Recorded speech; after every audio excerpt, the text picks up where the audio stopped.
Hello everybody, happy Friday, welcome to the Fishy Business Show on the Friday night here in the UK. Howdy everyone, hope you're doing well. I hope you're feeling Friday, fresh and fun, and other words beginning with F. I don't know why I'm taking this route. Hopefully you can hear me, hopefully you can see me, let me know either way, otherwise I will be just saying nonsense into the void. Thank you very much. Zen Ginger says, AV good. Nice to hear. I'm on holiday. Yay! I should have like a button where I can press it goes, yay! In fact, I do have such a button. I'm on holiday! I've got a week off. So I'm very ill prepared for the stream, but very ready to have some fun and not do any work on anything like that. Stevie's here, but I am muted until my meeting is over. Ha ha ha ha! I have no more meetings for at least a week. I've got all week off next week to destroy a conservatory on my house. So this might be the last time you ever see me, because with my luck in building projects recently, it will probably collapse on me and I will be dead. If that happens, tell my family I love them. And first come, first served in all my fishing tanks. There you go. Hobbytown chili and koi evening. Now there's an idea.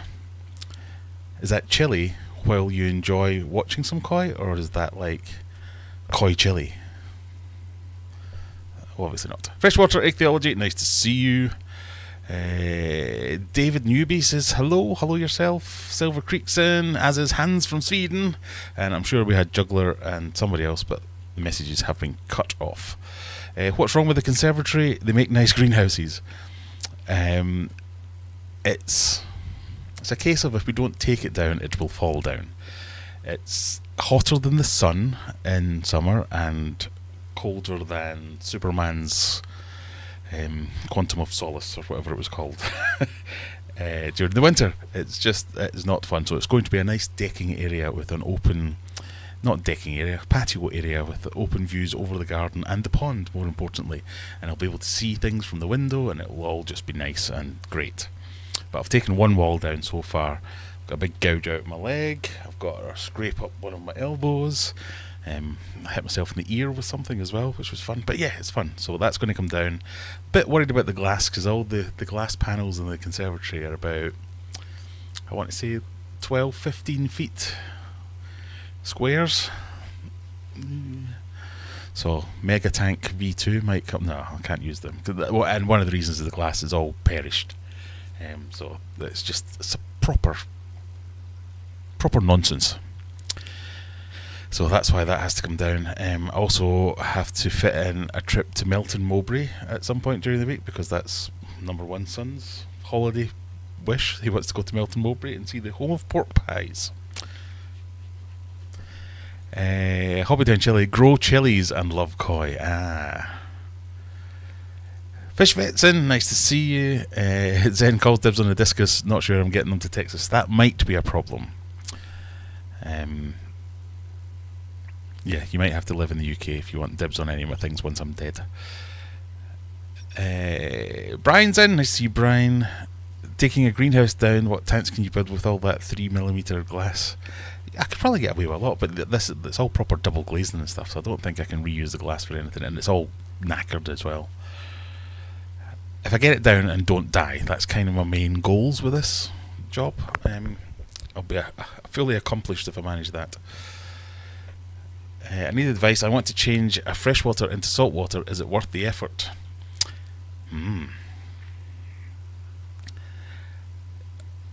Okay, let's get into this. I might be wrong. I should probably start that with all videos that I make and all statements that I make. I might be wrong, but I've seen this question loads over the years where people said, oh, I've got this tank, what do I need to do to make it a saltwater tank? And I can't for the life of me think of any other answer than add salt. There's nothing more special about it. Yes, you might want some different equipment, but in the grand scheme of things, the only difference between a freshwater aquarium and a saltwater aquarium is one has salt in it and one doesn't. Now, saltwater purists might have you believe that no, you can't possibly have a saltwater tank unless you've got a skimmer, a sump, a fancy marine lighting. You want to have all these additives and monitoring stations, and you need to measure your calcium and your magnesium, and you have to have this, that. They are all helpful, but I can sell you some overloaded bloatware for your freshwater aquarium if you want as well. It just seems that it's a much more acceptable thing to do in the marine side. So you can definitely get away with whatever tank you've got and however it runs. Add salt, and it will be a saltwater aquarium. There are other things. It's easier to convert some tanks, I think. So if you have already got some equipment, so let's start at the small side. If you've got like a little tank, some of the Fluval ones or the Joule ones, or what was the other ones that had like the internal sump things, they're kind of perfect to start with, because literally everything's built in. You don't need to change a thing. It'll run, it'll be happy. Eventually it'll be mature. You can keep corals, you can keep fish, you can do all that kind of stuff. There are drawbacks in that any equipment you do want to buy is more expensive because marine tax. But if you're already into koi, you probably know about the koi tax, so it's no different to that really. I'm just a bit fed up. I'm not going to start with a big moan. I'm a bit fed up with the whole marine snobs thinking they're so much better than us freshwater keepers, because it's not that much different. It's just a bit more annoying. You get salt creep, and you get makes your hands tingle when you're messing about. Silly me. Anyway, other than that, it's fine. It's not that much more effort. Go for it. It's a faff to do water changes because you have to make up salt water to change rather than just running something from a tap. There you go. Is it worth it if you want to keep corals? If you want to keep fancy marine fish? Yes, definitely. Deb's Aqua Pets, good evening. Nice to see you, Deb's. Fish Pets here for the duration as well. Brilliant. Stuart would like to thank you, me? Surely not. And everyone for advice on Discord. Have I been given advice on Discord? I really should check my own Discord server more often. Every now and again I get a message and I go, yes, I'm going to interact with that. Fall asleep. Oh yes, of course we talked about something. I can't remember what it was, but whatever I said, it probably was not sensible. Anyway, I've got a Discord server, everyone. Go and join there, and you can join in the chat, and every now and again I'll bumble in, say some stuff and leave again. Graham, I got my towel a couple of days ago. Yay! Thank you again. So yes, Mandy got some towels from the big 50k weekend stream, I think. June finally got her towels. Towels are in stock. I have some towels that I can send. And Juggler, if you're here, I have had some conversations with my towel supplier, and pink towels are a go. So we might be able to sort that out. Don Ferguson, nice to see you, Don. A noob here. Hey, we're all noobs once. No, not a problem. Welcome. Nice to have you in here. For all you noobs, I obviously am an aquarium channel. I make videos about my fish and my fish tanks, but on a Friday night we have a little bit of a relax. Sup some Pepsi Max. No, we will have beer. I was thirsty. Have a few drinks, have a bit of quizzing, a bit of games, some discussions. Any questions you want to ask, fire away. If I can't answer them, somebody in here will be able to answer them. There are some rules though. You have to hit like. That's the only fee for admission. Yes, you can join the channel. Yes, you can send super chats, but you don't have to. You just have to hit the like button or say hello, one or the other. Introduce yourself, say hello to everybody, and join. We should have a name for the Aquarium Adventures people. There you go. That's task number 1. Think of a name for the Aquarium Adventures gang that's not Aquarium Adventures gang, because that sounds ridiculous. You can join as a member if you are into that kind of stuff. There are some wee behind the scenes videos I put out every now and again, some pictures, that kind of stuff, as well as access to some fantastic emojis and stuff like that within the chat. But yeah, just say hello, give us a like. We've got 30 people here, we've only got 14 likes. What's going on? Aquarium Daily has become a member. You can do that as well and see all my membership posts. One of I want to talk about today, but we'll do a few more comments before we get there. Hobby down Chile and Koi. If you're enthusiastic about marine, it's worth the effort. Definitely, all hobbies are like that. If you weren't interested in chilies, it would not be worth the effort to go around cultivating chilies and growing them. Koi, exactly the same. Freshwater, exactly the same. So it's the same all around. A double glazed aquarium. I did think about this. I've been planning replacing this conservatory for years. Well, 2 years, because that's as long as I've had it. If the windows weren't so ridiculously big, I mean, I could use a 12-foot long window and build a 12-foot mega tank, but a 12-foot by 12-foot is just, it's a bit over-facing. So I don't know if that will work. What filters would you need? Whatever filters you want. A marine filter and a freshwater filter are exactly the same. They just filter a different kind of water. If you've got a Fluval FX4 on your freshwater tank, you can use that to filter your marine tank. You can buy marine filters, but there's nothing special about them. So you can probably get away with... The only thing you might want to get is, if you do want to get into a lot of fish specifically, is a protein skimmer or something like that, because that can make things a little bit easier. And again, you can get one for 30 quid, you can get one for 300 quid. It depends where you want to go. You don't really need any different... You don't need any different aquarium equipment. You might want some. Yes, Rebecca says there, protein skimmer might be beneficial, but it depends what you want to do. Indeed.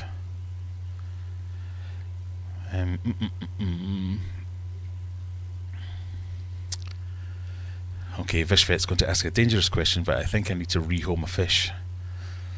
Oh, I have a wild Kilberry bass and a silver arrow, but they are now fighting after 2 years of problem-free cohabiting. What's the question? Which one are you offering? Anybody want a 30 to 32 inch silver arowana? That's a big fish. I mean, do we know anyone that's got a large enough tank that could accommodate something like that?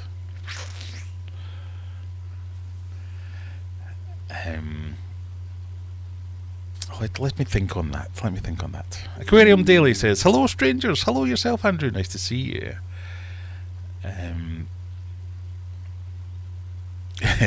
Nudge nudge. Yes, we'll think about that.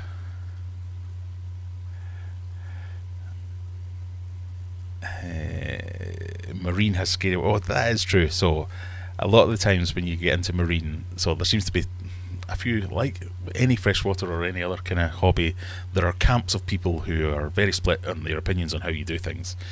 So one camp might be, they call it the live rock guys, where you go to a place and you buy a bunch of live rock, and it's just rock that has been used in another system, the ocean, wherever it has come from, and you put it in, and that's effectively the saltwater equivalent of seeding your aquarium with mature filter media.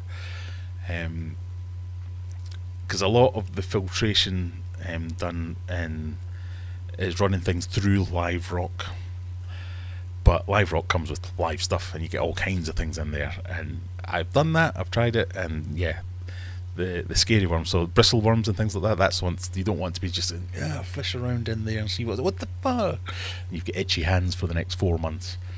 But there's all kinds of weird and wonderful creatures. That is one of the benefits about a saltwater aquarium. So like, if I was to let this tank go for any reason, or some things might happen, if I was to get some worms in there, it'd be like detritus worms or planaria or something like that, which is like tiny little is that it? Whereas if you just come down and look at a marine tank when the lights are off at night time, you're like, what the fuck is that thing? That could take my finger off. What is that? There's a video that was kicking around. It was a guy who had an aquarium for something like 20 years. He'd maintained this, and he was breaking it down because he was moving house, and he'd taken all the rocks out, and there was a bristle worm in there that was like as thick as my forearm, and it was maybe 10 feet long in this aquarium, which was smaller than this, but he just had never seen it because they're so good at hiding. Yeah. I've got a local that supplies saltwater. That does make it easier.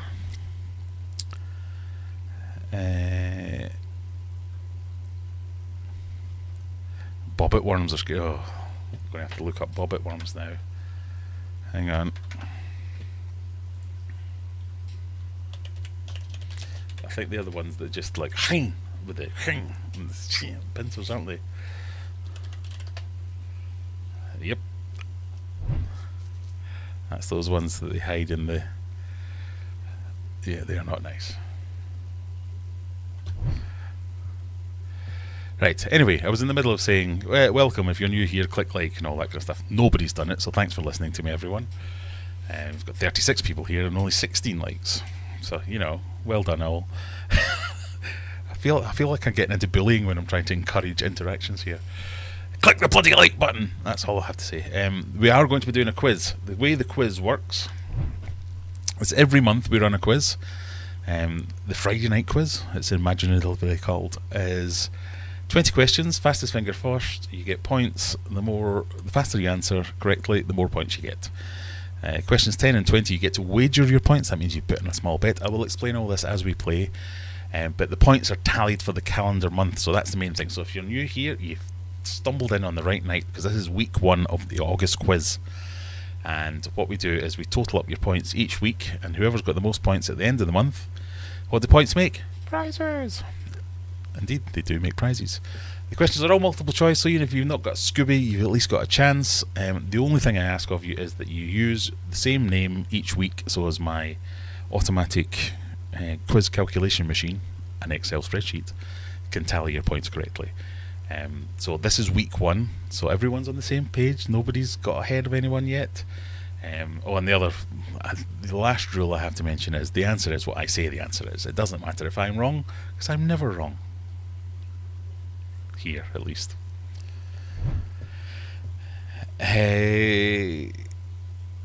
Yes, gravel versus sand, that was the discussion we had. Lisa's in from a sunny Dublin. Well, it's been a sunny Sheffield today, but it looks like it's on the verge of going apocalyptic again. I was in sunny Bolton. Have you anyone from Bolton in? I was in sunny Bolton earlier this week, where when I left Sheffield, it was monsoon season. It was the worst day. By the time I got to Bolton, which is only like an hour and a half away, it was like tropical sunshine again. I don't know what's going on with the weather. The proper nightmare. So this is my office. This is my proper, where I do my day job. This is my day job position on my laptop. This is my relaxed position on my PC. I'd left my laptop down here and I was going to Bolton. I had to be there for 9:30 or 10 or whatever it was. So I came down to press the button on my garage door, which is an automatic garage door, and it went beep and didn't move. So I had to get the old windy thing out there, and I stood out there in the piss and rain. The only time I've worn a shirt and tie this year, I think, well, a couple of times I've had to go out soaked to the skin. Didn't have any other shirts and ties ready to go, so I had to drive to Bolton with the heat on in the car, trying to dry my clothes. I was not in a good mood by the time I got there, let's just say that. But forget about that. We have a week off. I don't have to worry about that anymore. There you go. Aquarium Daily has been a member for 6 months. Oh, the Adventurers, that's what we're called apparently. Okay. Bobbit worms are 5-foot long guillotines that murder everything. Tommy has got a suggestion for what we should call ourselves. The Quiz Gang, the Liquid Rubber Gang, Discus Gang. Yeah, could go for any of them. I feel like some of them are bordering on bullying. The Honorary Jocks. Most externals can work for marine. Yeah, they can. When I stated my parameters, I was told I needed to invest in RO for sure. Yes, I mean, almost everyone will tell you need to use RO water, or that's the point where you start your mix from. So if you're mixing your own salt, you want to start with RO water, because then you know exactly what's going in it with your salt mix. If you use tap water, there'll be something in your tap water. We could get into the weeds here with the TDS discussion here.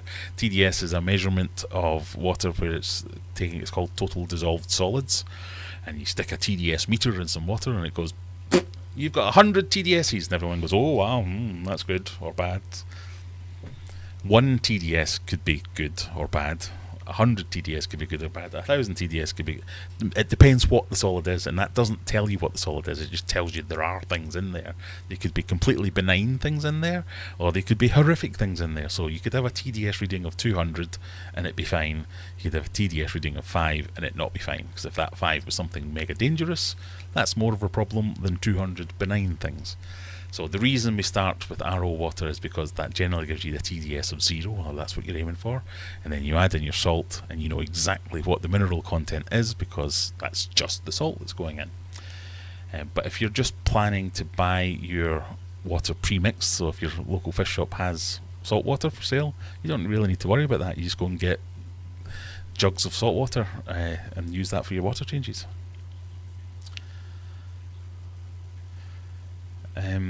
Aquarium Adventure Seekers. I don't know about that.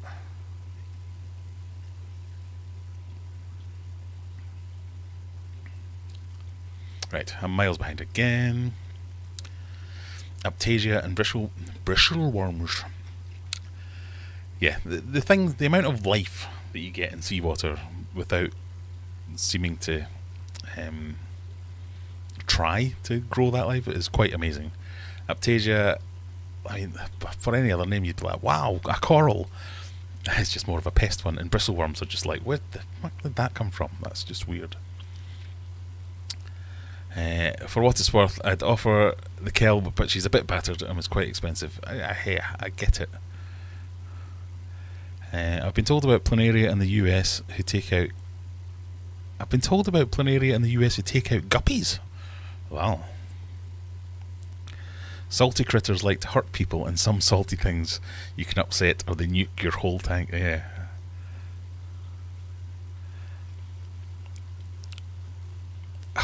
Wow. Don't go spoiling. I was going to make a whole quiz question about Betamax and VHS. Here's a pre-quiz question. What does VHS stand for?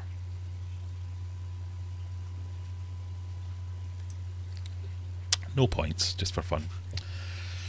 That was a reference to Mal's video where he made a reference to, oh well, you don't, if you're checking one filter over the other, you want to know what you're buying so you don't end up with the Betamax of the aquarium products.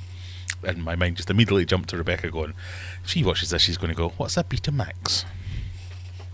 I'm sure. Jonathan, nice to see you. Oh, I've heard about that. At least I know what VHS is. Don't ask Jack what VHS is.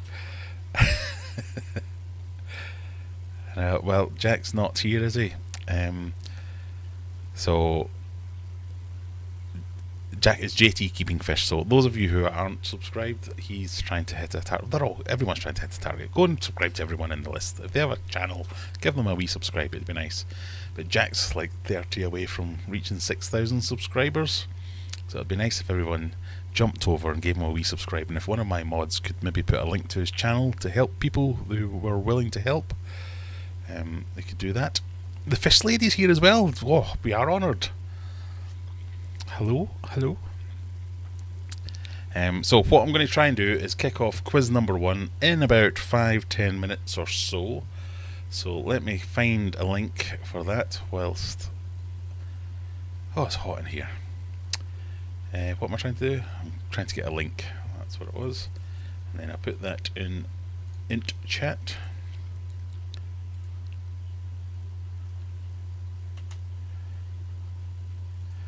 And remember, this is week 1, so you can get in, get ahead of everyone.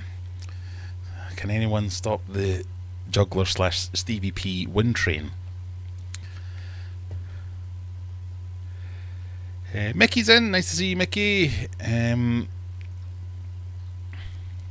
Apparently Betamax was the better format technically, but Sony spent loads getting exclusive rights to films on VHS, so they won the format war. It was better, says man who had a Betamax. I didn't have a Betamax. My dad had a Betamax because he researched it thoroughly and realised that Betamax was the better format. We bought a Betamax player. Then I spent my childhood going to the video shop, or going down to Blockbuster, going, what new films are out? Well, I've got all these ones out on VHS, or that shelf there for Betamax.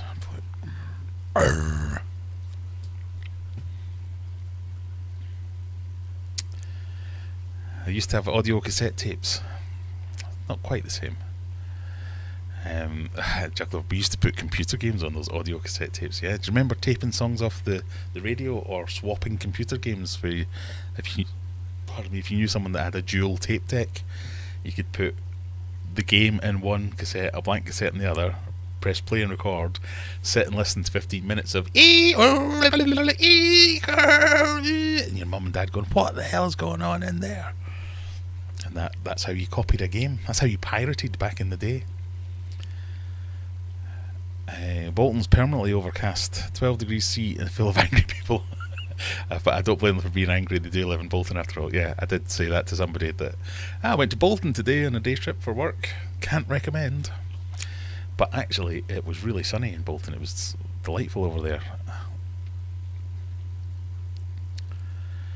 Right, sorry, I'm going to skip back. Another thing to do is if you're asking me a question and I've ignored it, feel free to re-ask it, or type question in your question, and sometimes it gets highlighted and I see it a little bit better.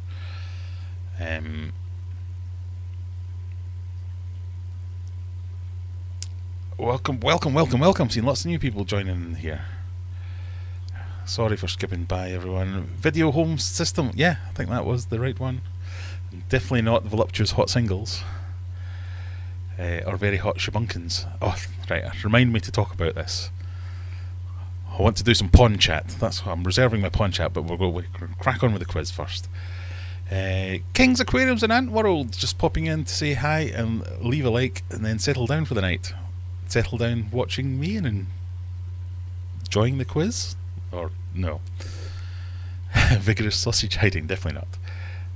Definitely video home system.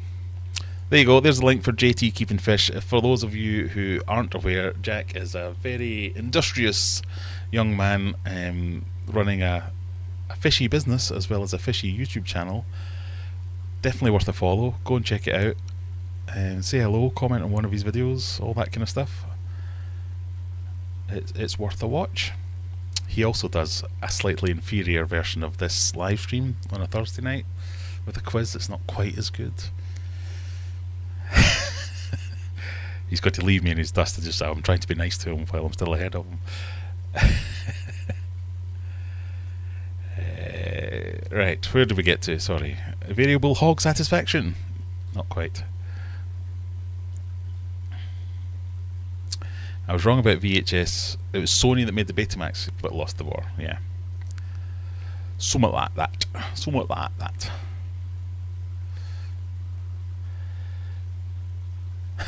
My dad bought a 3D TV.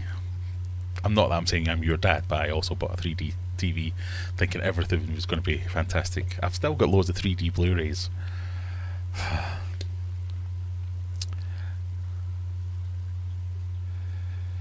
Right. Back in my day, says the 300-year-old Zen Ginger, if you wanted a mixtape, you had to call, sit on hold, request a song from the radio DJ, and have your cassette ready to hit record on every song until we played them. Yes, I remember that. You used to have, well, in this country, back in my day, you had the chart show on a Sunday, where they would do like the top 40 singles of that week, and we used to have, everyone would take turns recording the charts for a month, and then you would take all those tapes, so you'd be sitting playing record when the DJ stopped talking, and then pause before they started talking again. You'd try and get the whole song in, and then you had to record the song you wanted onto another tape and then find the other song. So you'd have like 4 or 5 tapes that you'd have to scrub through finding the songs you want to then make your mixtape. I remember the day that I made a mix CD when I was just like, so I just click, drop, burn, and I've got the CD. That would take you like 8 hours to make that if it was a cassette. Recording the top 40, yes. I am that old. Right, quiz. We've only got 10 people, so I'll put the quiz link in one more time. If you're interested in playing, get in quick, because we're about to start in a couple of minutes.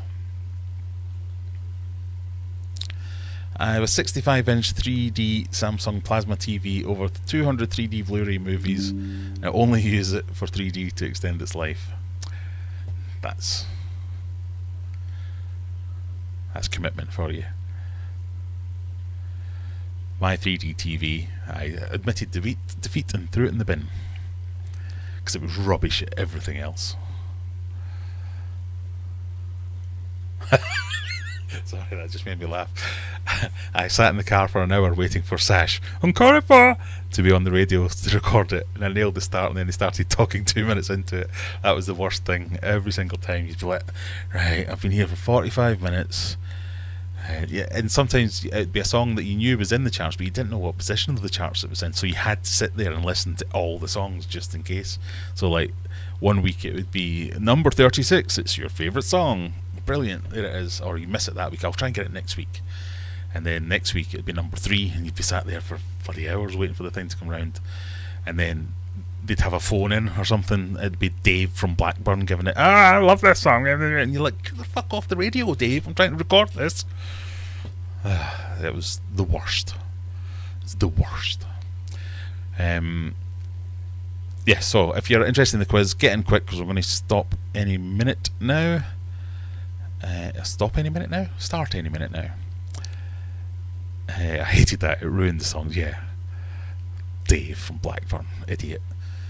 Could you not record off those record players? Well, you could, but if we're talking about not buying the material, so you'd record it off the radio. Obviously, if you had the original, then you could just record that as well. It was followed by Texas Black Eyed Boy, which I liked, but it wasn't Sash. I've got a funny story about Texas Black Eyed Boy. It's Charlene Spiteri, who was the lead singer for Texas, who's from Glasgow, same place as me, who I had a whole conversation with without knowing who she was once. Kids these days will never understand the world without instant gratification, I know. That's why the robot overlords will win eventually. Hopefully not. Hopefully not.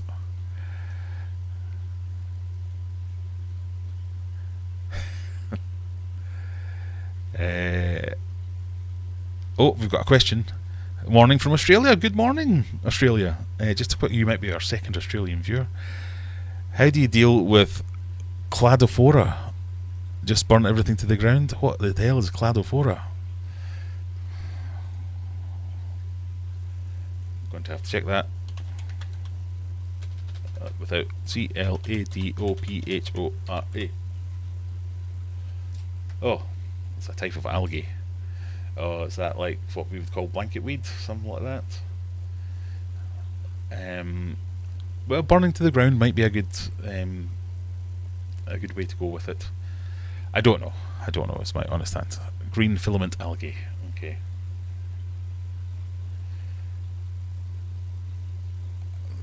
I recognise it, but I've never had it as a major problem, and it's just been something I've been able to pick out, and it's generally with most algae, it's some kind of imbalance, and you just need to figure out what the imbalance is, so as you can rebalance it, and then it will generally go away. Right, I'm going to get a beer, and then we're going to hit play on the quiz, which you can see here. I'm sorry, that was a bit of a rubbish answer to your question.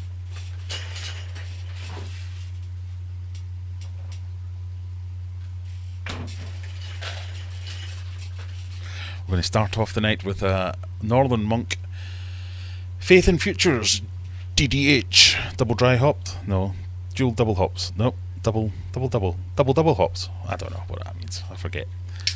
It's a nice beer that I quite like. Right, are we all ready? Is everyone settled in? We know the rules. Just fun. Don't get too hit up on it, but we're about to click go. I have not altered the countdown, so it's still 30 seconds. It gives me a chance to pour my beer.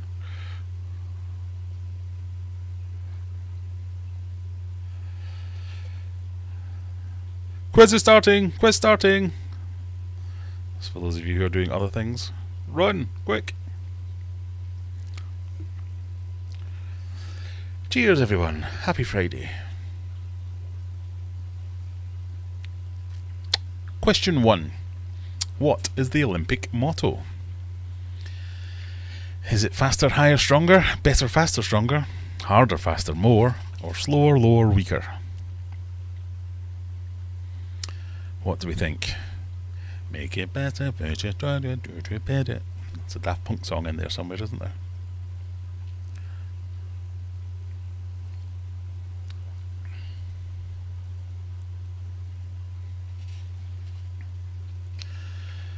Okay.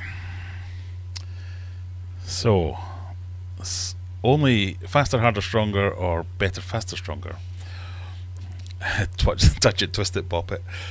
One of those is a Daft Punk song, and one of those is the Olympic motto. But which one is which? It is A. Faster, higher, stronger is the correct answer. If you said B,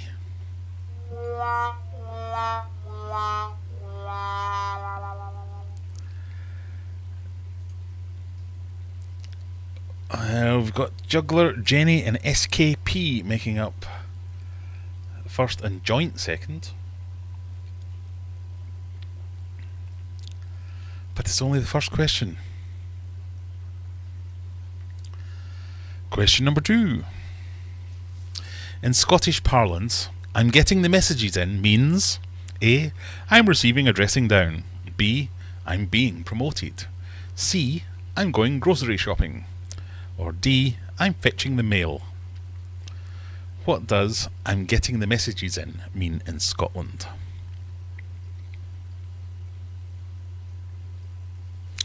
Not Scottish, wouldn't know. That is not an excuse. My wife is not Scottish, but she knows.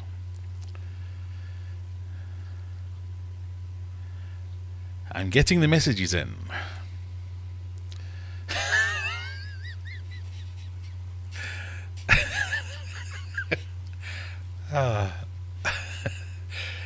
So 6 of you think that means I'm receiving a dressing down. 7 of you think it means I'm fetching the mail. And 6 of you think it means I'm going grocery shopping. It is, of course, grocery shopping. No, it's clearly, see, I'm just getting the messages. Ring ring, where are you? I'm at the shops getting the messages. No? Is that not universal? Worldwide? No? So it'd be interesting to see if the Scottish people got that one right. Who got that one right? We got Shadow got it, Arnie, GT got it, Crash got it, Mona Lee, Debs, and Mal. Brian did not get it. Brian is clearly asleep because he should have got that.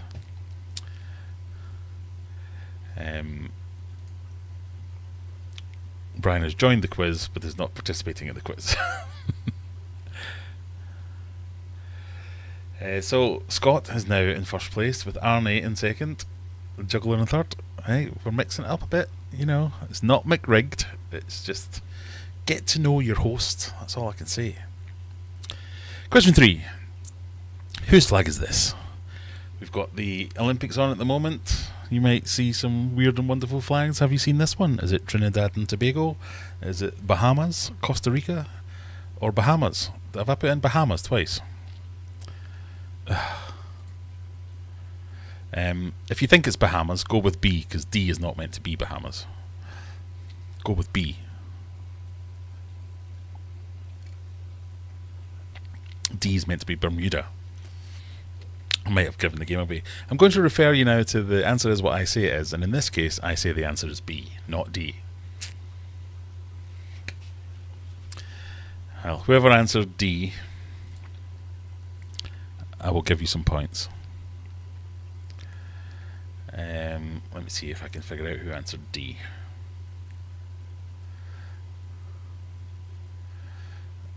I cannot.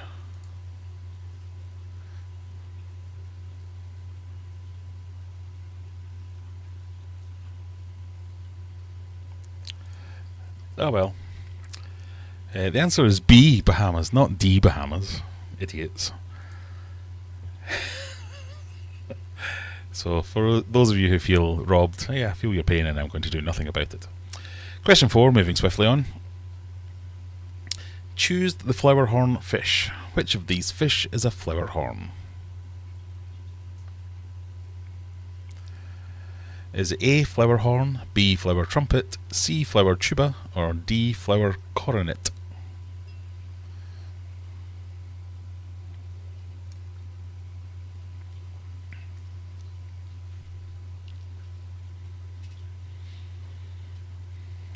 Hopefully a little bit easier for you this time, because most of you, in fact all of you, have gone for A because it was indeed a picture of a flower horn. Well done. Midas cichlids aren't the parents to flower horns. They can be, yes, that's why I threw that in there as a little bit of a... Ooh, could he mean this? Ooh. Nope. Question 4, I'll show you the scores there. Botty McBotty, straight up at the toppy. In joint place, first place with Tash beating her dad again. Question 5. What aquarium company produces the Shaker range? Is it Wassy, Clear Seal, Jewel, or Fluval?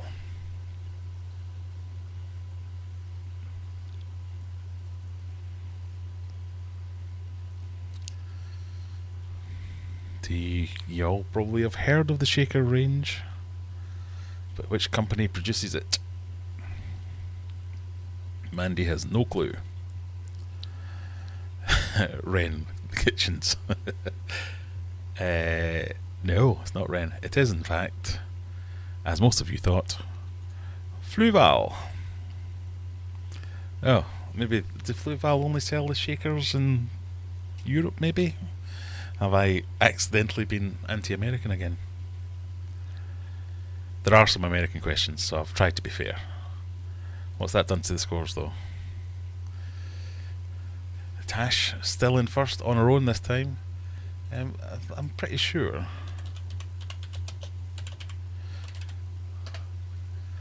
That's the Fluval Shaker range.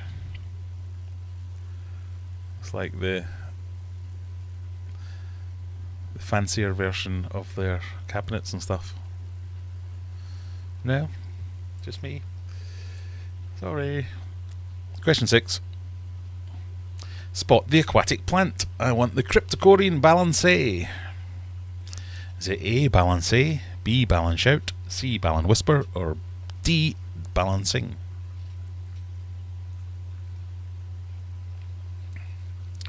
Do you know what? I honestly spend more time coming up with the witty names for the wrong answers than the rest of the quiz. My time is not well spent. I apologise, everyone, profusely.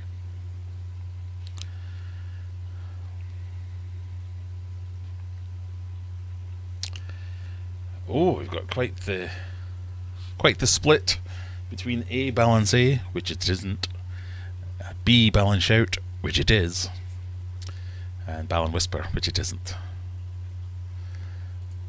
It's B, balance shout. So A was a Willisii, I think. C is parva, and D is like hair grass of some kind. Scott takes the lead. Tash got that one wrong, as did Botty McBotty and Juggler.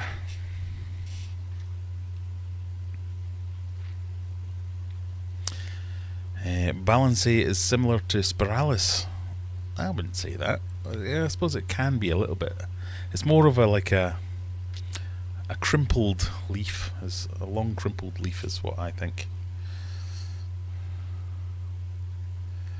Not Ballon d'Or. Oh, missed a trick there. Question 7. If you describe someone as Callipygian, what are you saying they have? Callipygian. Are they saying they have a noble nose, horrific hair, beautiful buttocks, or elegant ears? You describe someone as Callipygian.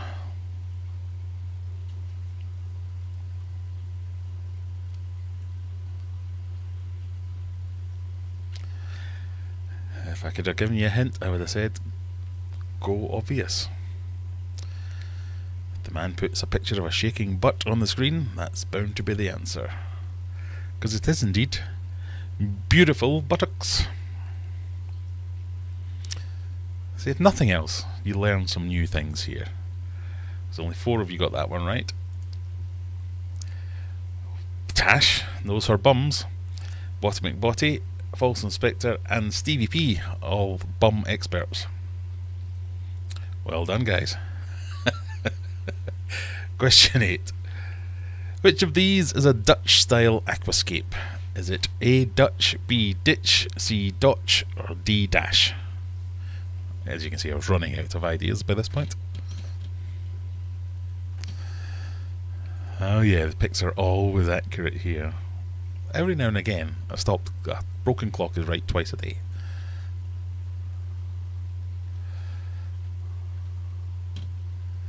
I swear you did this question over. Do you know what? I was thinking that as well. So this one is a memory test. Maybe I didn't change this from last week. I forgot. So let's see who got it right. Not everyone. Because it was C. So well done, almost everyone, for your memory skills from last week. Last week was a long time ago. Oh, Brian is playing. Brian, how did you get the question wrong about the messages? What's going on? Question 9. What is the record amount of appearances at different Olympic Games by one person? I.e., how many different Olympic Games has one person appeared at? What is the record? Is it 7, 5, 9 or 12?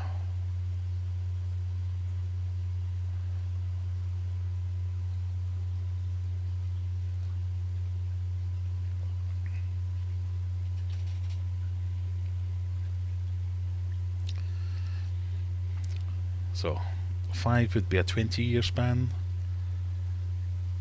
etc. What is more likely?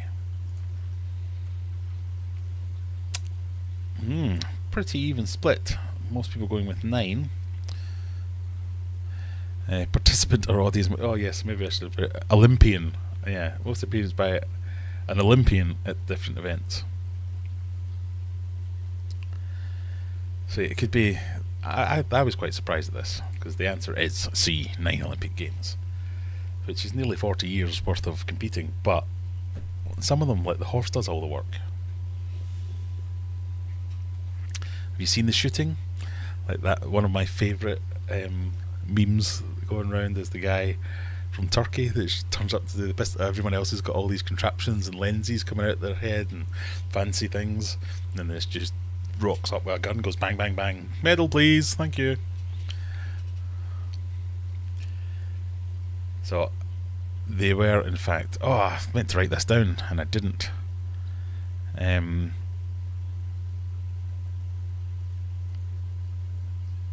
can't remember what the sports were. You'll have to Google it anyway.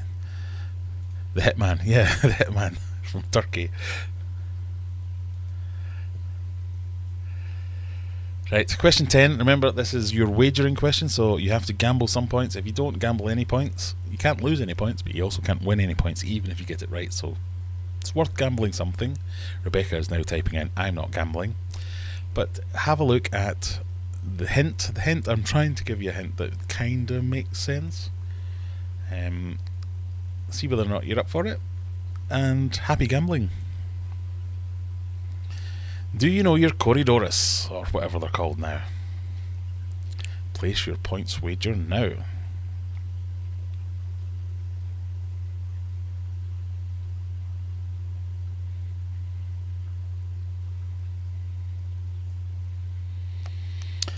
A few weeks ago, this was a corridorus. What is it now? It was a stare-by corridorus. Is it a brochus, a hoplosoma, an osteogaster, or an aspidorus? What is this now? What I'm referring to, if you don't know, is obviously the corridors have been recategorized and split out into several easy for me to say, several classes now. So the majority of what people in the hobby had as corridors, now very few corridors in the hobby. Mandy's saying, oh my god, my spreadsheet finally pays off. So What did we vote then? Wow, 13 of you were very confident with Hoplosoma. Was I wrong? No, only kidding. That is the correct answer. Well done, everyone. So what's that done to the rankings? Ooh, Shadow, Tash and Juggler making up the top 3 with decent wager wins there. SGH, Arnie, False Spectre, SKH and Crash, sorry, you lost out there. Mona Lee didn't bet, so didn't lose anything. But yes, from Zenny up, well, good wins there. This is the approach I've been taking, as Rebecca says. If in doubt, Hoplosoma. Most of them seem to have been, most of the normal ones seem to have gone into that. Right, so at the halfway point, it's still quite tight at the top. There's only a couple of 150 points or so separating the top 3. Question 11. What does a barometer measure? Is it sound, light, pressure, or humidity?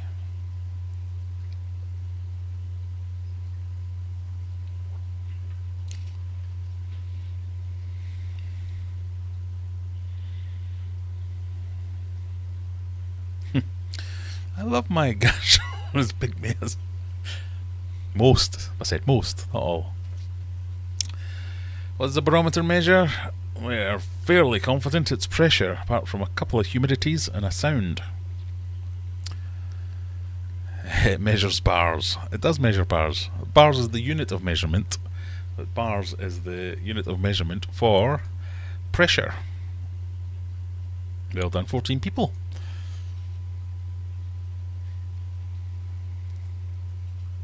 Fast too, all of you. Well done, everyone.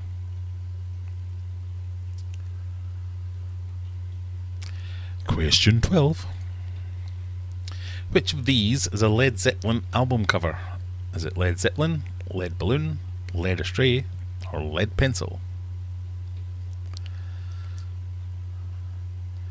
Which of these is a Led Zeppelin album cover?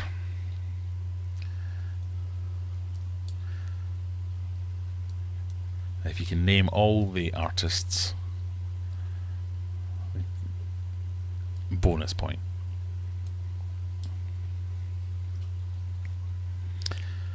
Interesting. Well, a fairly even split there. So 5 going for Led Zeppelin, 5 going for Lead Balloon, 3 going for Lead Astray, and 4 going for Lead Pencil. Lee, sorry he's late. It's so hot in Bolton. I've just been doing my Bolton rant about how hot it was in Bolton when I was there the other day. The answer is D, Lead Pencil. The others are A is Velvet Underground, B is, oh, I've immediately forgotten what B is. Crimson, no, Crimson, oh, what's the word? With your man. Can't remember. C is Pink Floyd and D is Led Zeppelin. That's going to annoy me now. I can't remember what that name is. Prog Rock King Crimson. That's the one. Thank you. Thank you, everyone. So only 5 of you got that one right. Mal, Zenny, no one in the top 10. Well, Mal's in the top 10. SKP and False Inspector, well done. You've made some progress against everyone else.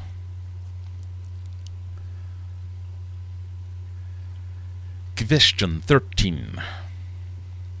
How many members, human members, does an Olympic show jumping team have? I encourage you to, if you think you know this because you're into horse racing, they changed it recently, so be wary. But how many human members does an Olympic show jumping team have? We did win gold. And one of us had a broken arm as well, which I thought was quite cool.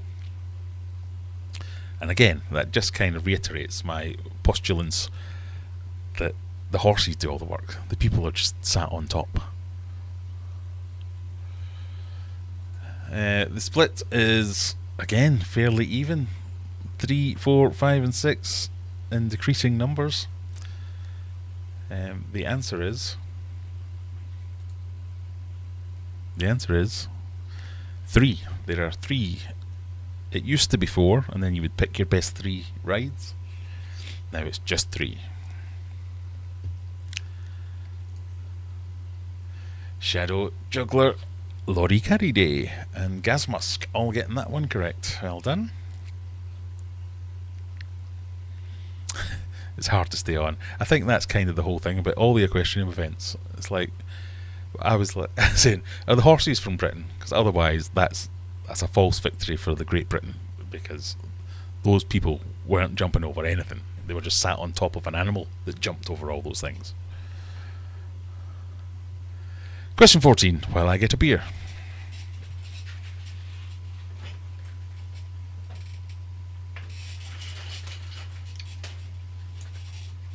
In Scooby-Doo, who owns the mystery machine the gang use while investigating mysteries? Is it Velma, Daphne, Fred, or Shaggy?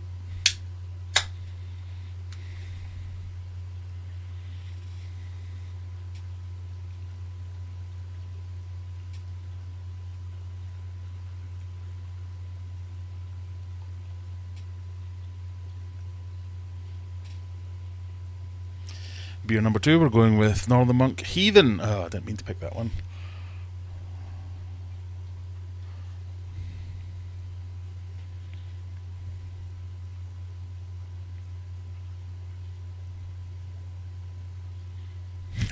I don't know if it's irrelevant, but my stepfather has worked with both the GB and NL, Netherlands Olympic eventing teams. I'm not playing, and I didn't know the answer, so don't tell him.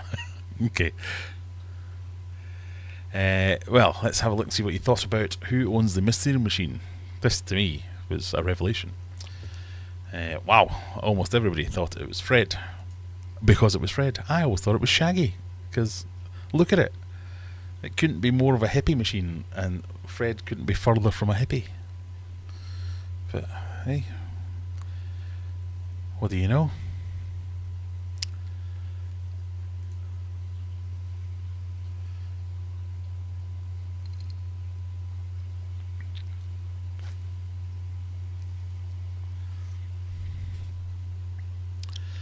Question 15. What animal poops cube-shaped poop? A wombat, a kangaroo, a sloth, or a beaver? Yep, you heard me. What animal poops cube-shaped poop? Shaggy can't drive. He can drive, because he does drive it every now and again. He's on some herbs, and that'd be illegal. Well, that was one of the theories, is that it was Shaggy's, but Fred drives all the time because he's constantly stoned.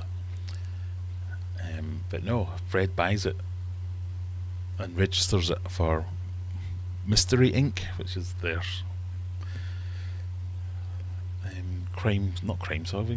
mystery solving business. Anyway, what we're talking about. 10 wombats and 5 sloths.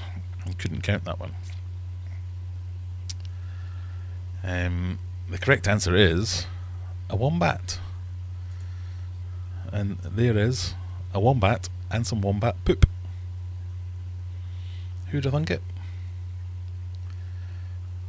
I don't know what anatomical feature makes that happen, but I thought it was so interesting I had to have it as a question today. So there you go. Question 16. Mageriocophobia. Mageriocophobia is that word is the fear of what?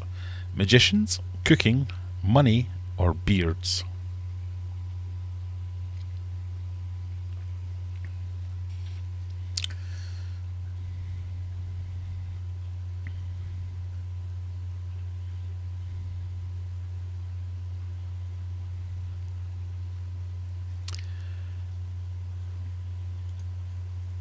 Well, most of you think it's beards. Most of you are wrong.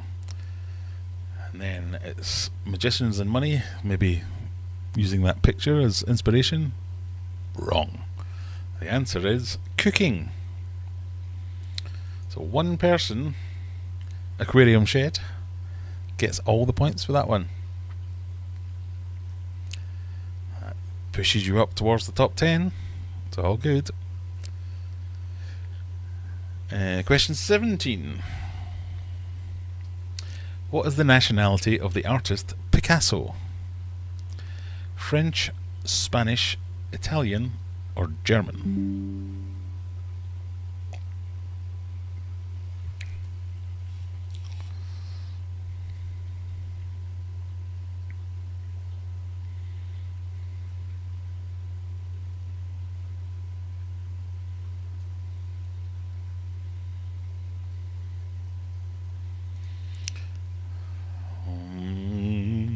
Spanish, then Italian, then French. And he was Spanish. The old weirdo that he was.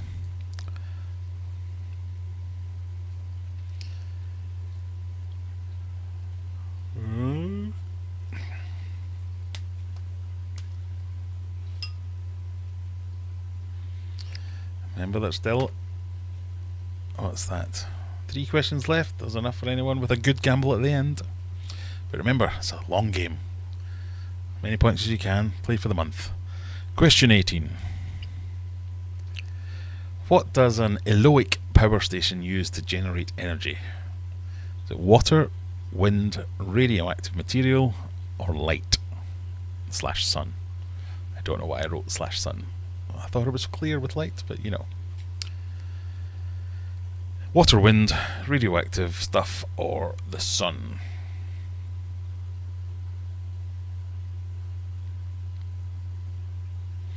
Oh, I think it's connected to water. Yeah. Maybe. And most people agreed with you, but most people were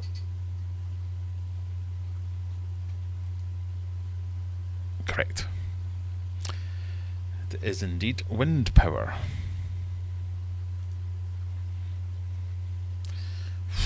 Pretty tight at the top. Almost all of the top 10 over 1,000 points. This is a tough week. There's no denying it. Question 19, penultimate question. Here we go. According to a recent study, what does the average American do 22 times a day? Drive somewhere, pray, shoot a gun, or open the fridge?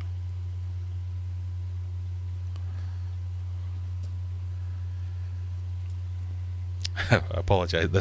Just reading that back now, it seems very accusatory.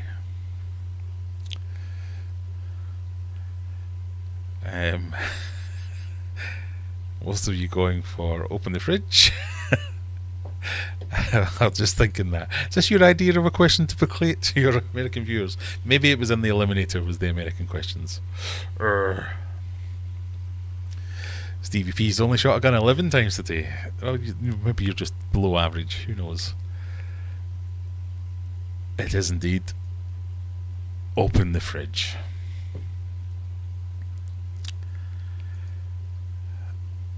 What has that done to the scores? Not all that much. But I reckon this is anybody's with a good betting strategy on the last question, which is coming up now. Question number 20. Movie trivia time.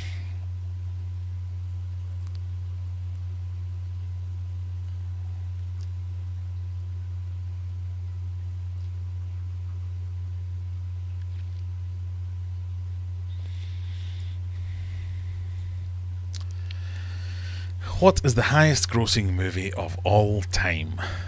Is it Titanic? Is it Avengers Endgame? Is it Avatar? Or is it Star Wars Episode 7 The Force Awakens? A rubbish clue. These are all in the top 5 highest grossing movies of all time.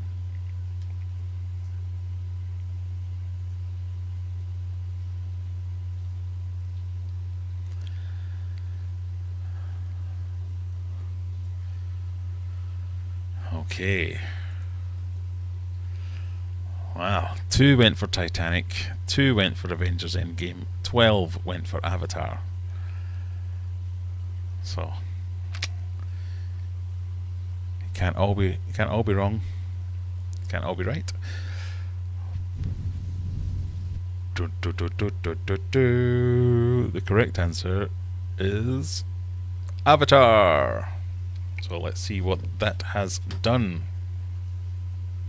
I forgot to use my my soundboard. This has been exciting. It's almost been insane. And so surprising. Let's see who wins. Oh my god. Who are the winners? In third place, electrifying, Botty McBotty with 2,874 points. Second place, excellent, Juggler with 3,028 points. And the unimaginable Tash takes the win with 3,062 points.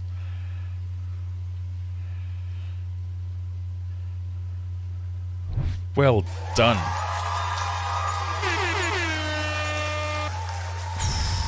34 points clear of second place.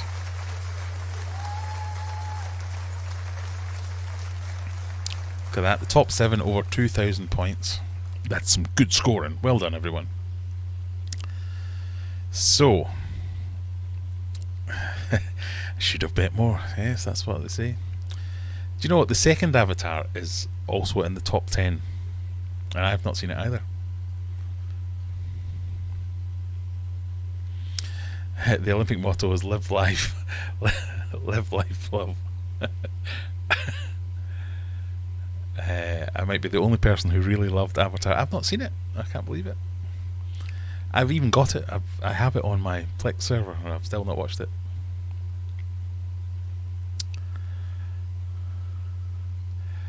Avatar gets duller with time. I must admit, the first one was good, but I think that was because it was at the height of the 3D stuff, where it was like, oh, he's getting me. And yeah, I've watched it a couple of times, and every other time I've been like, blue. So, I don't know. I thought Avatar got knocked off recently as well, which is why I was surprised to find that it was still at the top, and thought it made a good question. But I think it's, I probably should have mentioned it was adjusted for inflation, who are the top grossing films. As sponsored by Billboard 100, or whatever it was called. Anyway, what do we do? We now need to take a quick export of the rankings. Let me just do that. Live spreadsheeting. If Jack was here, he'd be doing his nut.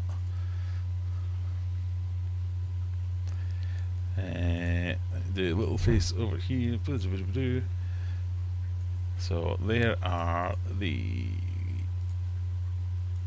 winners. Copy that. I'm going to here, week 1. Paste.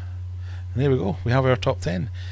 In position 1, Tash, then Juggler, Botty McBotty, Stevie P, Texas Tom, Brian Haig, Shadow, Zenny, Aquarium Shed, and Mona Lee make up your top 10. Let's see how that fares after next week. Well played, everyone. Pardon me.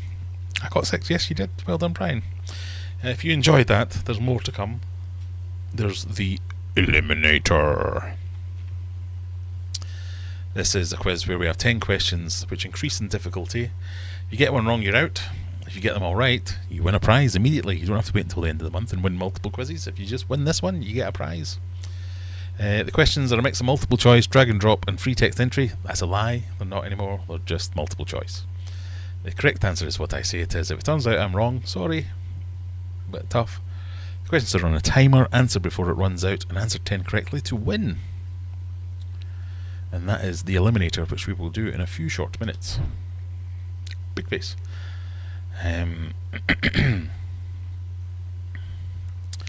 How big is your Plex library? I'm at about 7 terabytes. Let's have a quick look, shall we? I think I've just broken it.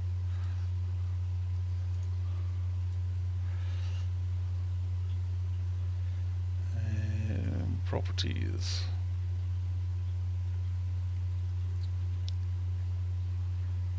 Oh, wrong one.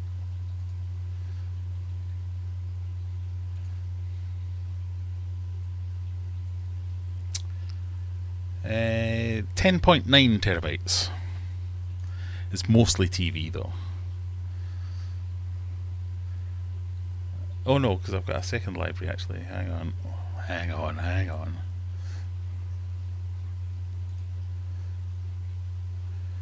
Whatever I said before, plus 2.6 terabytes. But like I say, mostly TV, a lot of music, a lot of TV, but quite a few films. But it's really annoying me that I'll find something that I like the week before it gets deleted off Netflix or Prime or whatever, and I'll be like, I've not got time to watch all that.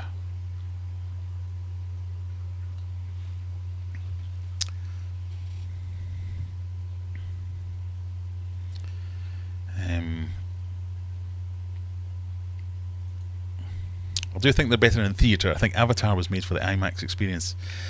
Yeah, don't get me wrong, I love a good cinema experience. But I have a fairly decent TV. I used to have a really good sound system attached to like a surround sound system attached to TV, but now I've just got TV speakers in this house, so I should really sort that out. But I find that I can get fully immersed on my couch watching it just as good as I can, but there's nothing like watching a film where you have to go like that to see the whole thing. That's pretty good.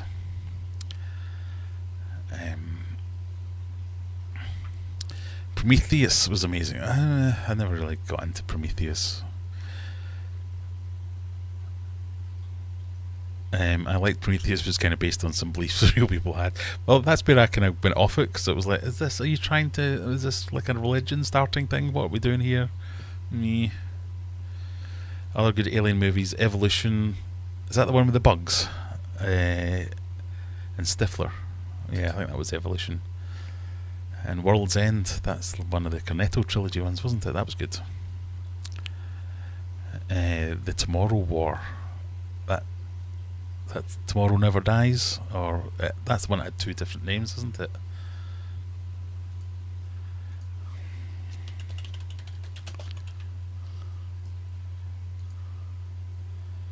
No, Tomorrow Never Dies is a James Bond film. What am I thinking of?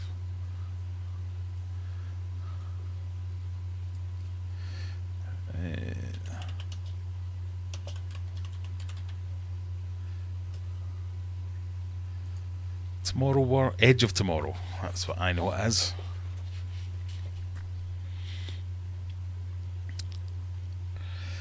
Is it me or is the audio humming? It might be me. I don't know.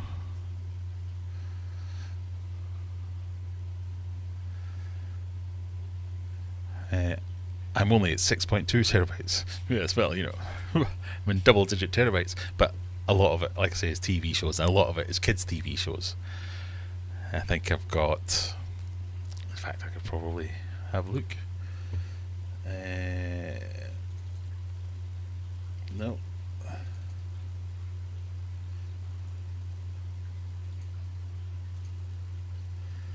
So I've got every Adventure Time, Danny Phantom, Courage the Cowardly Dog, Fairly Odd Parents, Johnny Test, every Pokemon, every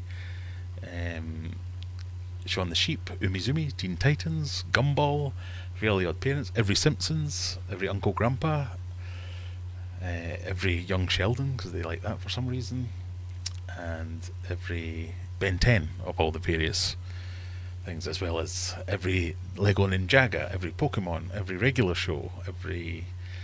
Yeah, so there's tons of them that I will never watch. I have watched, because I must admit I have a soft spot for a lot of those kids' TV shows. When my kids were kids and watching their cartoons, there was ones that I loved and would happily sit and watch them with them. There were ones that would do my head in, like Peppa Pig and all that kind of stuff. But yeah, I got kind of invested in Ben 10 and what happened with his alien force and stuff like that. Uh, so it's not like I'm like, yeah, I've got lots of super cool, ultra rare movies. No, I've got lots of Ben 10 TV shows. But I've also got loads of like every Office, every Brooklyn Nine-Nine, every The Boys, every TV show that I've ever watched. I've got all of them just in case somebody gets rid of them again. How many movies? It's a couple of thousand movies, but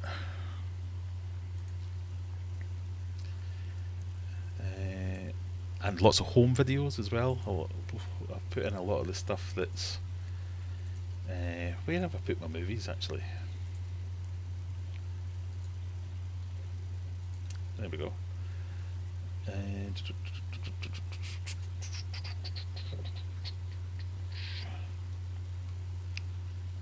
Yeah, there's like 8,000 movies.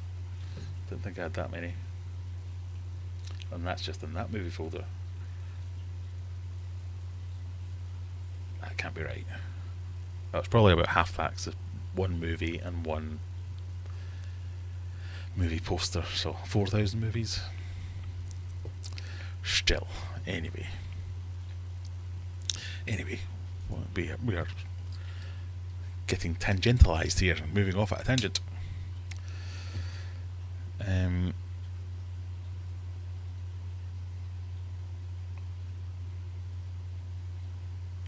Graham's is bigger than yours. How does that make you feel? There's not a doesn't speak to any other area of life. I need to get more hard drives so I can intensify my criminal activity. Yes, Black Friday for me is what does it. And I go, oh. In fact, I pulled a 12 terabyte drive out of there because I saw one of my drives was starting to fail. And I think I said this last week. I just couldn't believe that at any point in my life I had the temerity to buy a 12 terabyte drive. Temerity / money to buy a 12 terabyte drive, to have it long enough that it then failed. But yeah, it's a Black Friday thing for me, as I'm always like, oh, look at that, I can increase. I've got like 20 terabytes of free space. I don't need more hard drives, but you always need more hard drives. Ben 10 wasn't bad when I was a kid. Yeah, I did. I like a bit of Ben 10. I remember bragging to some friends that I had quite the Ben 10 toy collection as well. I had quite the Ben 10 toy collection. My kids, that's what I should have said. My kids had quite the collection. But I found myself going through them going, well, this is Ben 10, and this is the Alien Force era, and this is the one where if you put a thing in his back, he turns in and it says Green Needle. I've obviously got way too invested in it. That explains that my daughter doesn't know kids' TV exists yet. Yes, there's a lot of crud in my 12 terabytes of media content.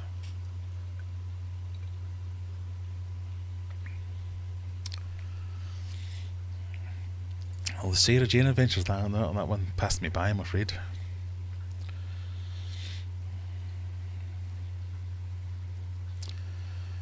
I only have 300 movies, but I like to download so I have a 4K folder for the movies that I really like.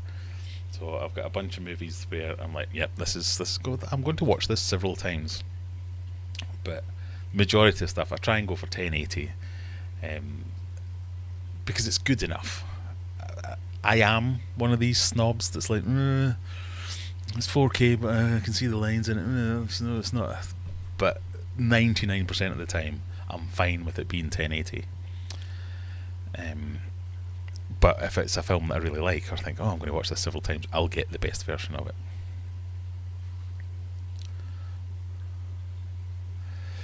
it. So Graham, what did you do in your holidays? Well, I watched 0.01 of my movie collection, indeed. Yes.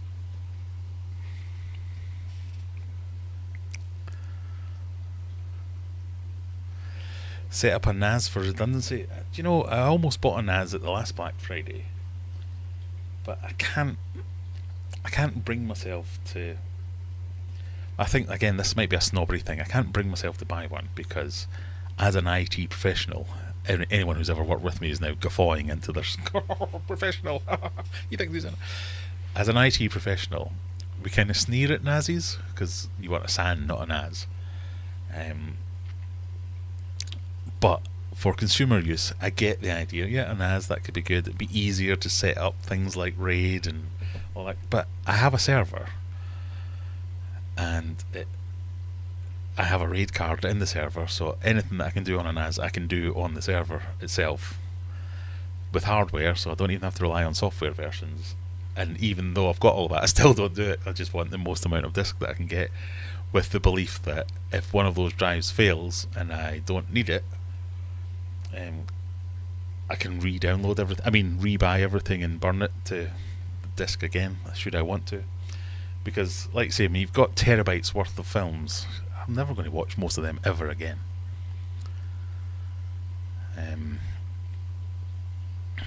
I just spent $70 for a 1 terabyte micro SD card for the Nintendo Switch. Well, what? $70 for a 1 terabyte? I suppose that is quite a lot. This is my latest purchase. Oh. Get out.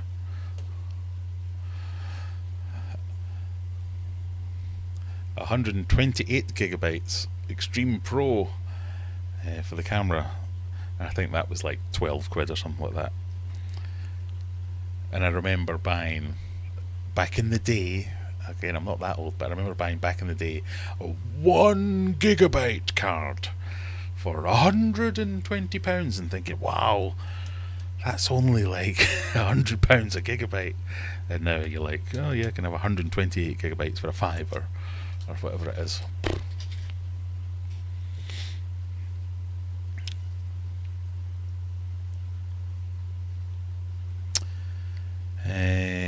I wanted a 2 terabyte micro SD, but the price jumps from under 100 to over 500.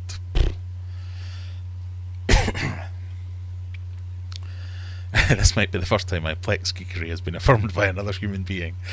Yeah, we really need to get together, because nobody in my house gives a damn about how awesome. So, I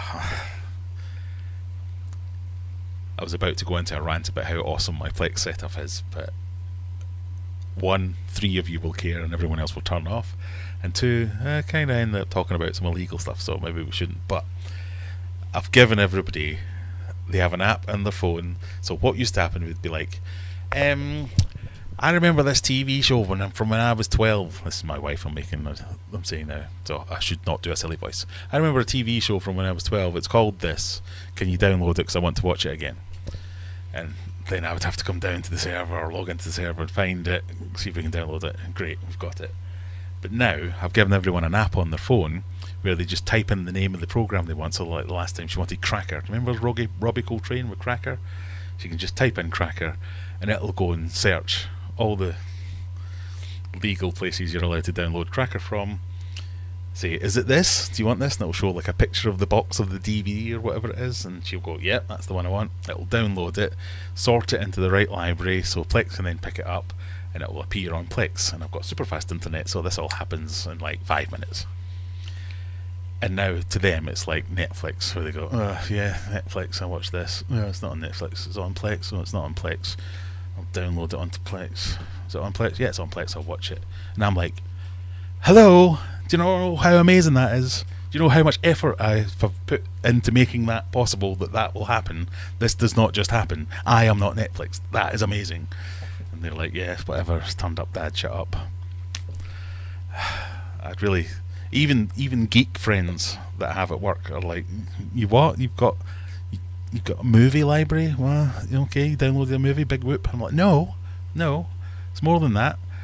I can go on, I can check, I like that actor, what other films have I got that he's in, and it'll rank them based on the ranking, and then I can watch the next film. They're like, that, what? Yeah, well, you like Tom Cruise, so you've got a lot of Tom Cruise. No, it's a different thing. I just wish people understood. Naz? Sad? Yeah, Naz is sad. So, yes, this is all a very sad discussion. NAS stands for Networked Attached Storage, whereas SAN stands for Storage Attached Network, and they're very different. So a NAS is like, I've got some storage over there on the edge of my network, and then SAN is, my network is my storage, and it's much more beefier and resilient.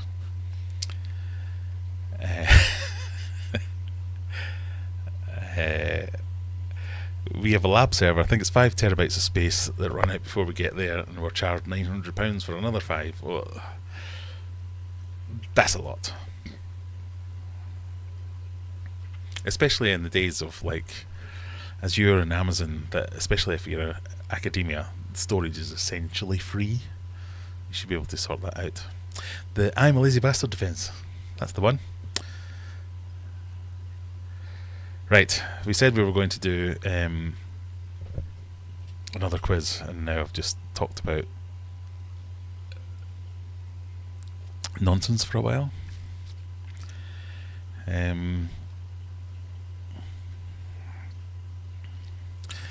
My drive approach to the server is identical. Raid sounds sensible, but empty space makes me feel good. Yeah. I mean, there's nothing more soul-destroying than going, I've bought all these big, massive capacity drives, and now I'm super safe, and I've only got 2 terabytes. But you'll never lose it. But I'd rather have 10. As an IT guy, I find most IT guys worry about events that are so unlikely it's not worth worrying. And then the militants, yep.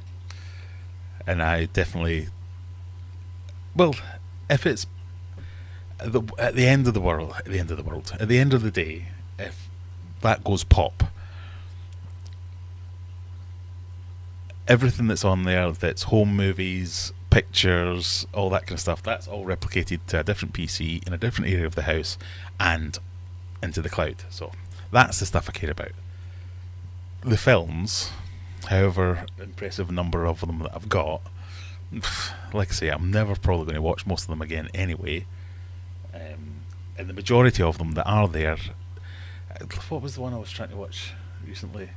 The ones that I legitimately own, where I've burned them from DVD and stored them on there. Whenever I go back to watch them, they're always corrupt, and I'm like, might as well just download it again then.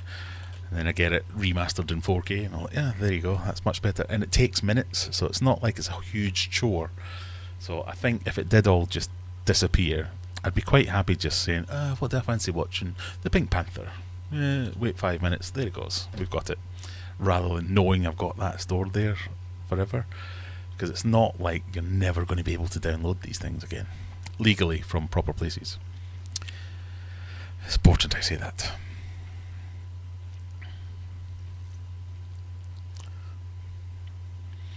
My Plex setup is getting a bit dated. An i7-4770. Do you know what? I think you might have exactly the same one as me. I can't actually remember, but my Plex setup for the longest time was, do you remember those HP micro servers? The N5s and the N5Ts? Until about a year ago, that's what mine ran on. And then I found an old shell of a resource. Yep, i7-4770. That's what I'm running on, and it's old, yeah, but it's got an i7.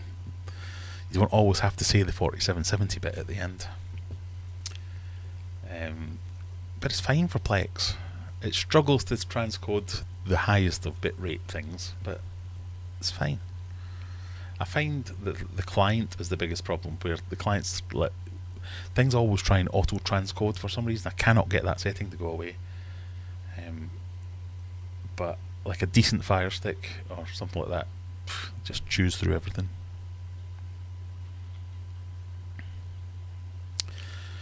I might need you to message me about this app. Sounds good. So just look up the R apps. So Sonar, SONARR, Radar, RADARR, and then there's another one. I tried to write my own app and it was a bit rubbish. But the one that I ended up with that's really good, that combines all the R's, is an app called NZB360, which collates them all together and has a nice GUI and interface for non-geeky people in your family that can just go, I want this film, and it'll even do like this is the top 10 films this week, and you can go, I'll have that one, and it'll just appear on Plex. So it's really good, really good. NZB What did I say it was called? Immediately forgotten. NZB 360 with sonar and radar. So you have to set up sonar and radar.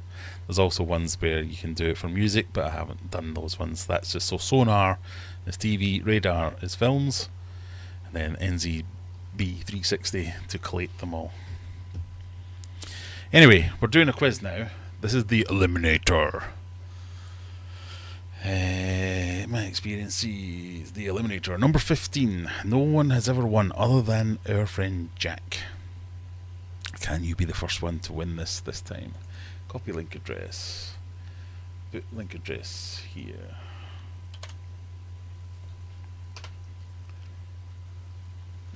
Nope, that's the wrong address. Copy link address. Yes, that's better.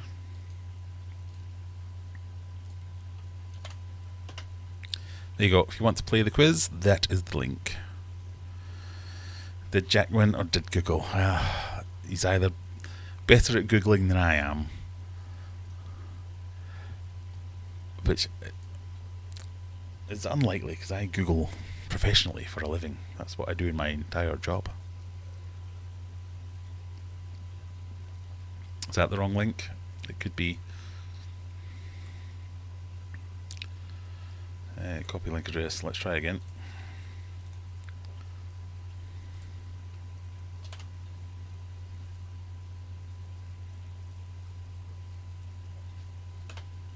It looks like it's the same link.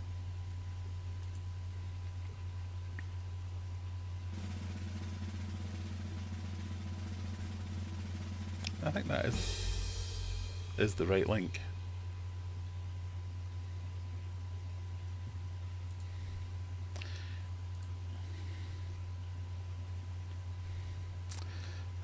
Right, hang on.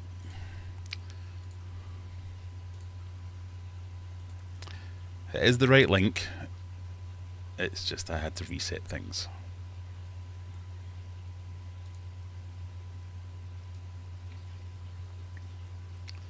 So try it now and you should see something like that.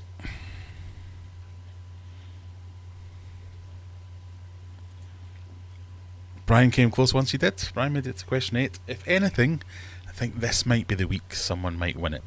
I think most questions are knowable. Maybe one or two you'll need to guess.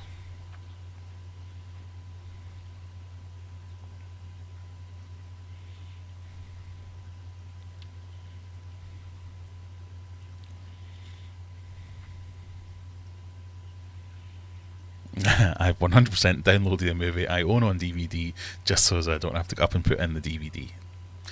Yep, I no longer own a DVD player. I have hundreds and hundreds of DVDs in the attic. I feel I should be allowed to illegally download them because I paid my money to have them, to own them.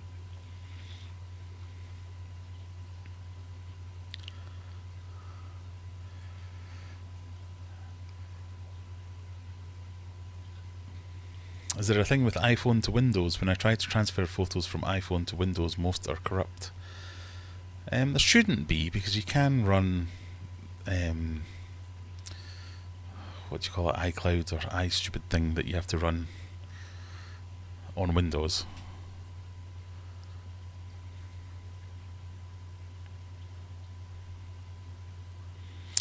iPhone I've always found a bit dodgy. I've never done a software update or an OS update on an Android phone and had any problems. When I've ever had an iPhone, every single time I've done an update, I've lost something, whether it be contacts, data, app configurations, whatever. I'm sure it's fine now, but because the last time I had an iPhone was probably iPhone 6. But I was setting up my mother-in-law's iPhone today, and it looked exactly the same. It's like the interface hasn't moved on at all since the last time I used one.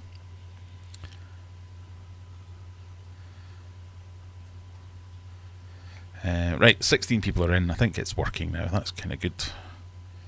It's kind of good.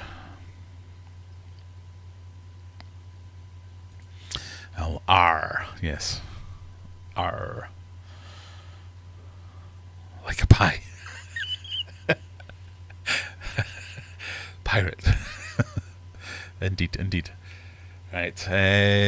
Last couple of minutes. If anybody wants to join in the Eliminator, now is the time. I'll get my last beer of the evening, I think. Oh no, might have 2 left. Oh.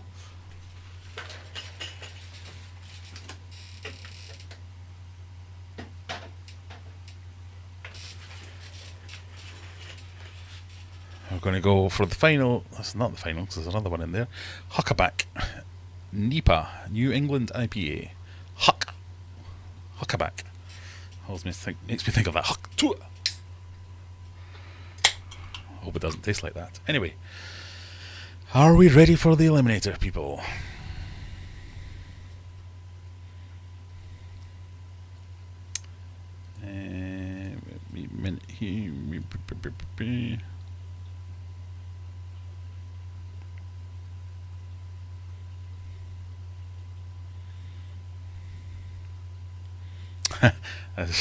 Do you know what? I thought that same thing, Juggler. What was this week's video about? I've not had a chance to watch it. I've not had a chance to make it. That's what I've been worried about. But I think it's going to be about my pond, because that's what I've spent most of my time on this week, has been the pond. So, good luck, everyone.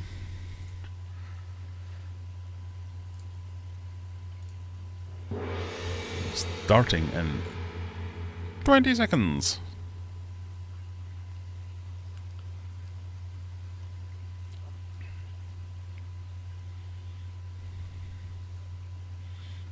Knowable does not mean likely to be known.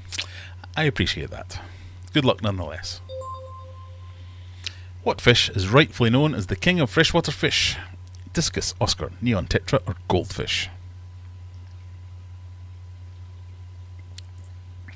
I feel this is knowable. It's about getting your answer in time.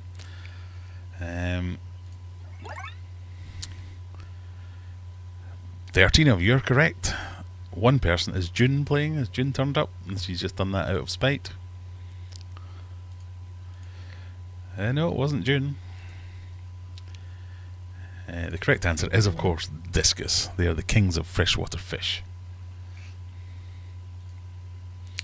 So everyone is still in. Tash, Texas Tom, Juggler, Gasmas, Laurie Carey Day, Scat, Shadow, Stevie P, all those people basically. Question number 2. Remember, the questions get slightly harder as we go on. Question 2. What does WWW stand for? Western World Web, Wicked Wild Wind, Windows World Web, or World Wide Web? Is that your opinion? No, it's a fact. QC alcoholic. Google it. It's true.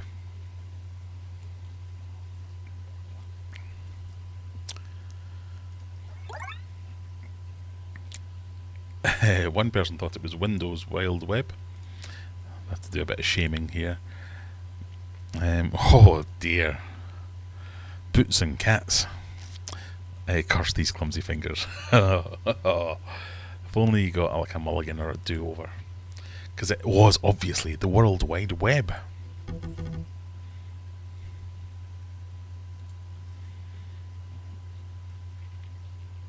All you people are still in. We have 12 survivors. Remember, a lot of people fall foul of the time here, 'cause the whole point of this is these are not Googleable. You do not have enough time to Google these, so get your answers in quick.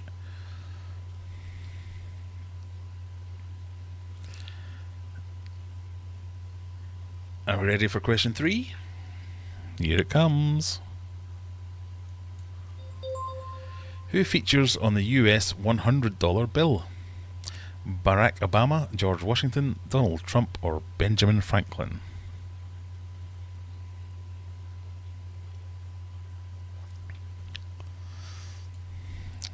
Google AI says it's Chinese sturgeon, giant barb, and largemouth bass. I refer you to my earlier rule. Whatever I say the answer is, the answer is.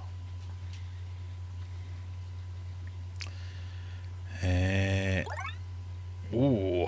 couple of George Washingtons in there. Is that, what's the George Washington? Is that the dollar bill? I don't know. I just know that it's all about the Benjamins. Because they're the honeys, the hundreds.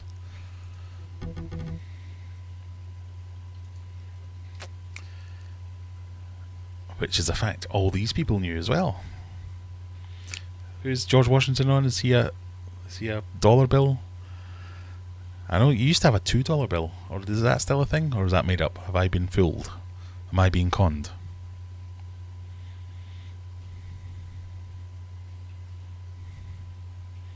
The $1. George Washington's $1. Right.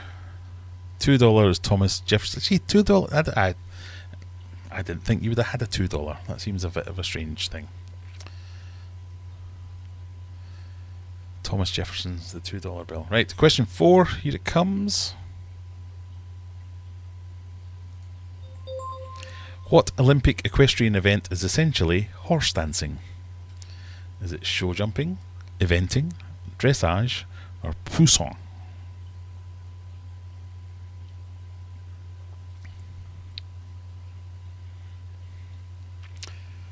What do we think? 1 for show jumping and everyone else for dressage. Well, show jumping is the lots of jumps, obviously. Eventing is show jumping, dressage, and like the cross country one. And poussin is horse high jump.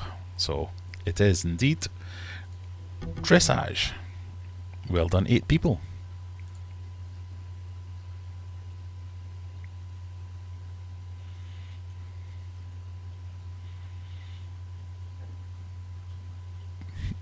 We've lost TVP on a sports question. Quelle surprise! Sorry. Pardon me. I've seen horse high jumping at Olympia. Yeah, it's weird. Of all the horsey things, that's the best one, I think. I think it's the coolest one. Bonus points if anyone knows what the horse high jump record is. It's amazing. Anyway, question 5.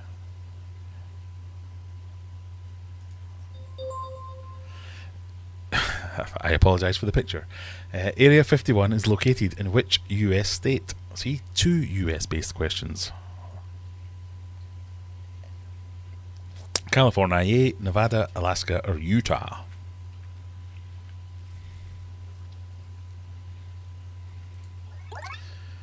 Everyone, I'm going with Nevada for some reason. Because that's correct. Well done, everyone. So, at the halfway point, we've still got Tash, Texas Tom, Juggler, Gas Musk, Shadow, Zenny, Aquarium Shed, and False Inspector. This is where the questions start to ramp up, though. You either have to know them or be good at guessing. Good luck, everybody. Question number 6. What alcoholic beverage is made from juniper berries? Is it port, gin, tequila, or vodka? My brain said New Mexico. I thought of including New Mexico. I should have done it. I caught you out. Oh, these are too easy. Clearly, everyone's gone for gin. Because gin is the answer. So everyone's still in. Question 7. We'll get straight on. Is this going to be a little bit harder? In what fictional town is Jaws set? Is it Springfield, Amity Island, Hill Valley, or Raccoon City? These are all fictional towns from TV and film.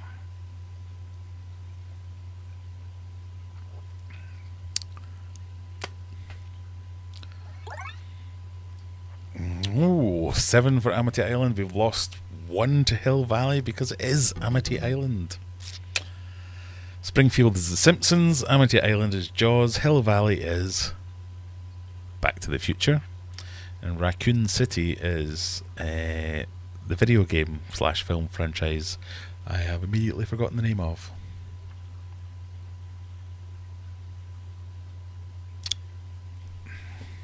with me, people. Resident Evil. Thank you, QC. Saved me some Googling there. Oh, what happened? There we go.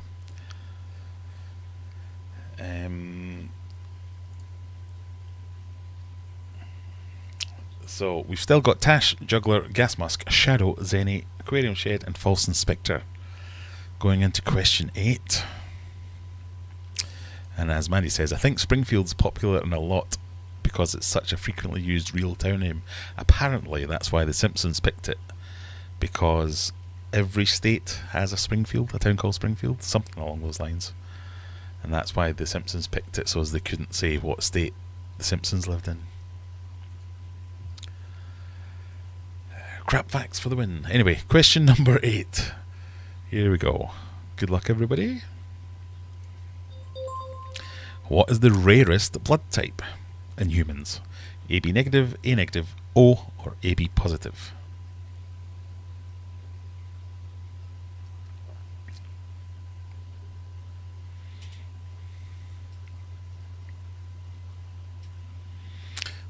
In the ABO blood system. There are other blood systems. Yes, this is the most common one, surely. Oh, wow, that is not the spread I thought of. So 4 for AB negative and 3 for O, which O is the most common one. I thought that would be an even split between AB negative and AB positive, because it's AB negative. Less than 1% of people have AB negative.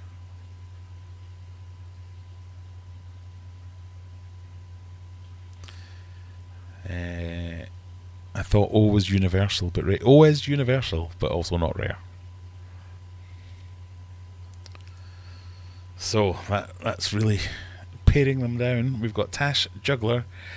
I suspect Tash and Juggler are now moving to different settees in their living room, so they can't copy off each other.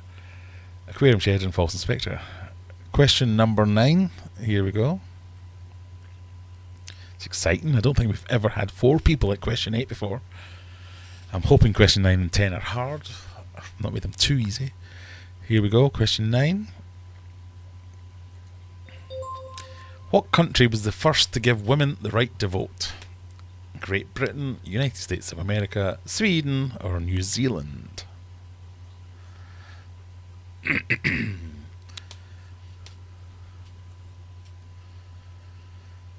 What do we think?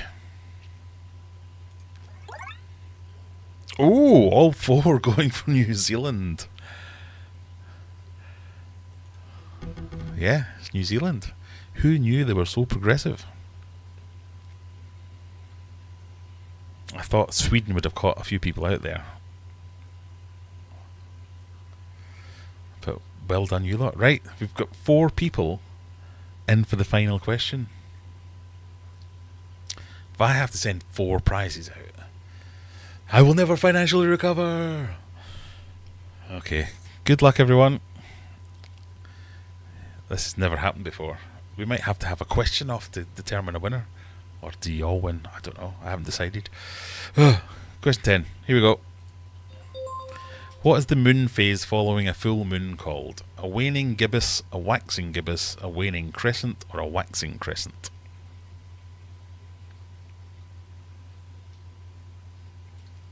I wrote this question and I already can't remember. So this is surprising to me as well. Oh, right. Hopefully it's a waning crescent. So either I'm giving one person a prize or 2 people are prizing if it's waxing crescent. Did I put in a note about this? No, I didn't. Right. Oh, show the live responses. Yep, we got that. The correct answer is a waxing gibbous. So, who is the one person deserving of our congratulations?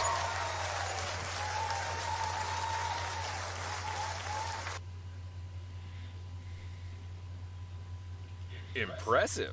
Aquarium Shed in first place with 10 answers correctly. Insane. Unimaginable. Oh my God. Exhilarating. Outstanding. Astounding. Electrifying. Excellent. Great. Unreal. Surprising. Exciting. Impressive. Holy cow.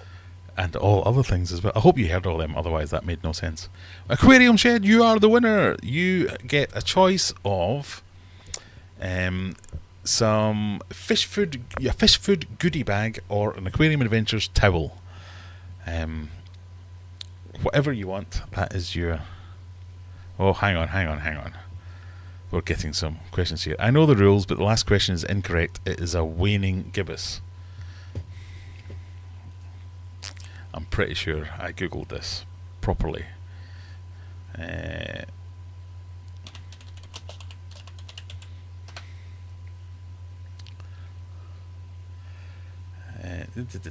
Moon phases.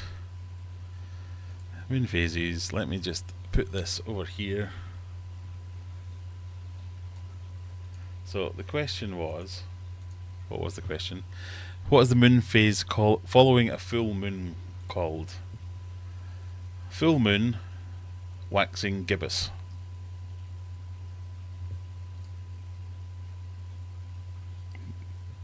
So it's waxing gibbous.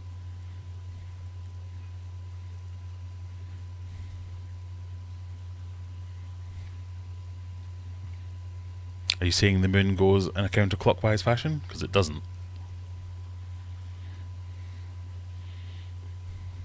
And it goes anti-clockwise. How can it go anti-clockwise? Oh yeah, you're right, it does. I'm an idiot. As denoted by said arrows. I'm like, in what world would it go anti-clockwise? God, it's infuriating, this quizzing business. Why do I do it? Right, who said waning gibbous?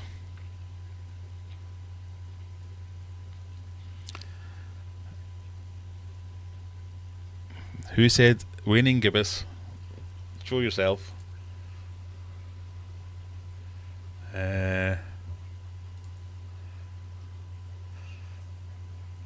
Waning gibbous, we had one person.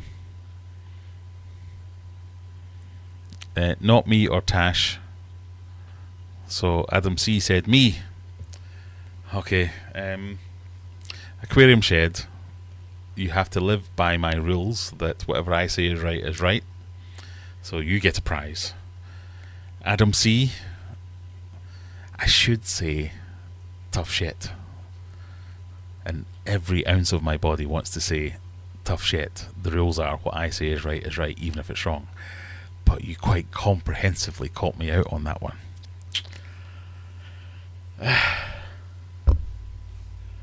I don't know what to do. Adam, send me your address. I will send you something. Some kind of prize. Because it's not often I'm presented with such overwhelming evidence that I'm so wrong. I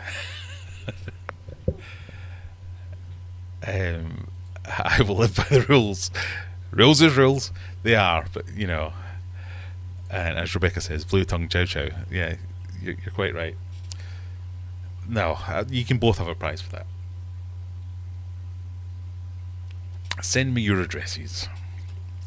Friends, Roman, bring me your ears, or whatever it is.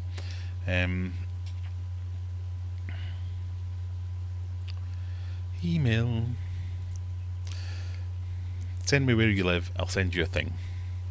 Just say, I'm Aquarium Shed, or I'm Adam, you're an idiot, send me some stuff, and I will send you some stuff. I will not forgive the chow chow. I know you won't, and it kind of makes me happy that I got that one wrong, because of how infuriated everyone was with it, but I only upset one person, and Adam.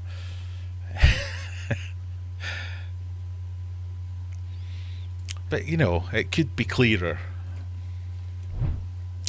If only they'd give you some kind of arrow system to show you what way it's going to... I mean, it's obvious you go clockwise. When you're looking at a thing that's in a circle, you go clockwise. Why would you put an inner circle that goes the other way? Like, Stupid. Stupid moonphases.co.uk. Everyone write moonphases.co.uk a strongly worded letter at how stupid their system is. There should be arrows here denoting the direction. In fact, they should just do it in the other direction. Sunlight. Yeah, useful. Yeah.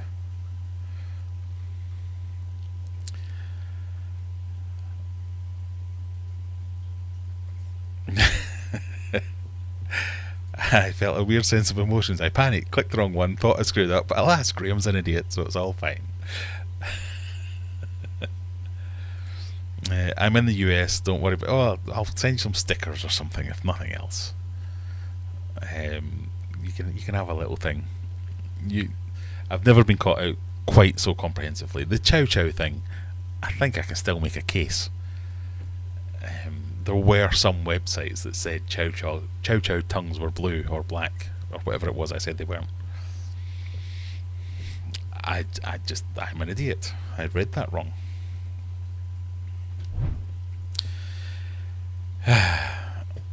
It's called the blue tongue, says Rebecca.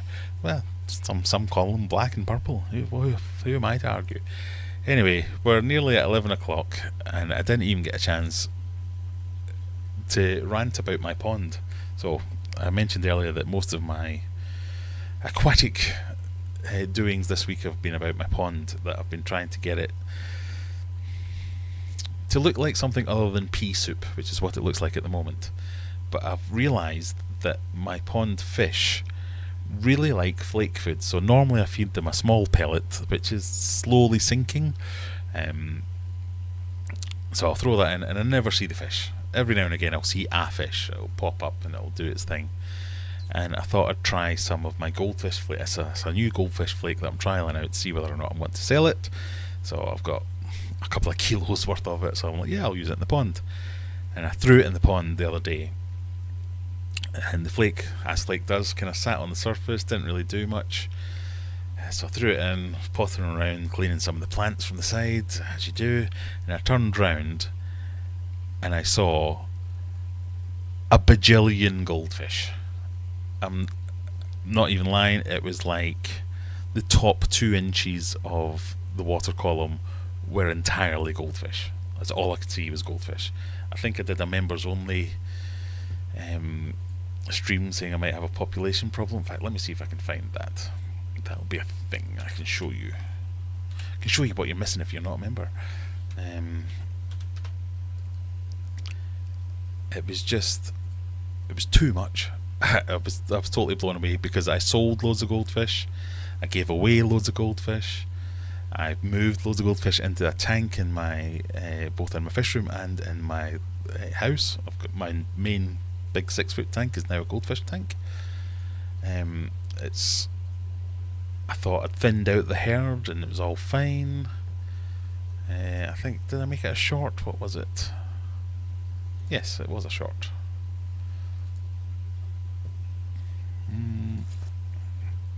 So let me put that there. See if I can show you it. This is where I'm going to get copyright striked on my own video. So this was just a quick short that I made. This was about an hour after feeding them, where they were still hanging around on the top. And just have a look in all the other areas, up here, down there, over here, around here. These are all this year's fry. So there's maybe 100 fish that are twice this size, and like 10 fish that are 4 times that size. There's just a bajillion of them. And I don't really know what to do. I found myself, I'm now praying for a heron to come and pick some of them off. How do you get rid of so many fish? Oh. June saying should have put a few turtles in the... turtles wouldn't work round here. They'd, maybe for a couple of months or something.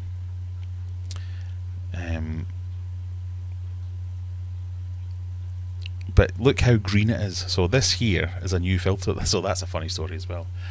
where I was looking on Facebook Marketplace where I wanted to try UV without spending hundreds of pounds on a UV filter. So my big filter, let me see if I can show you everything properly.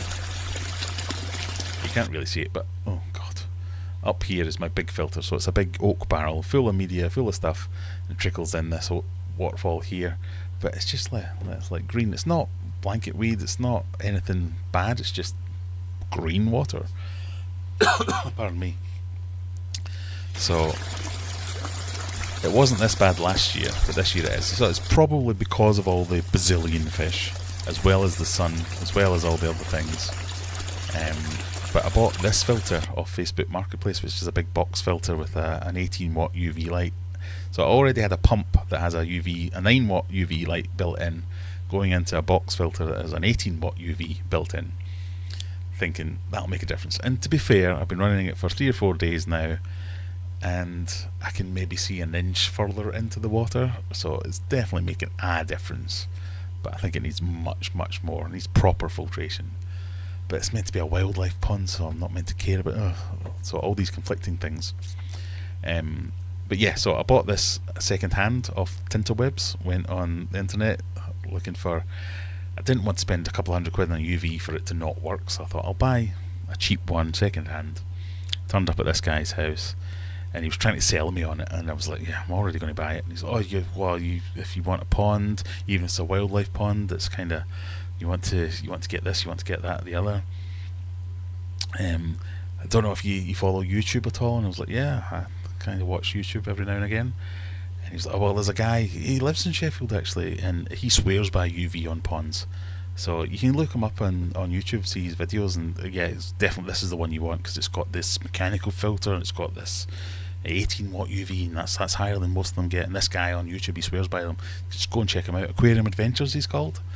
And I was like, alright.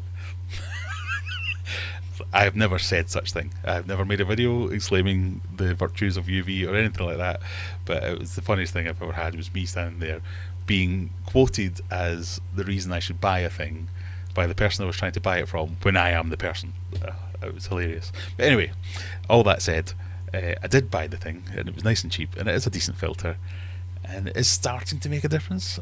But I just, why am I so successful at breeding goldfish? I'm not trying to breed goldfish. Why do I have so many? It's got, what am I doing right or wrong that's making all these fish appear?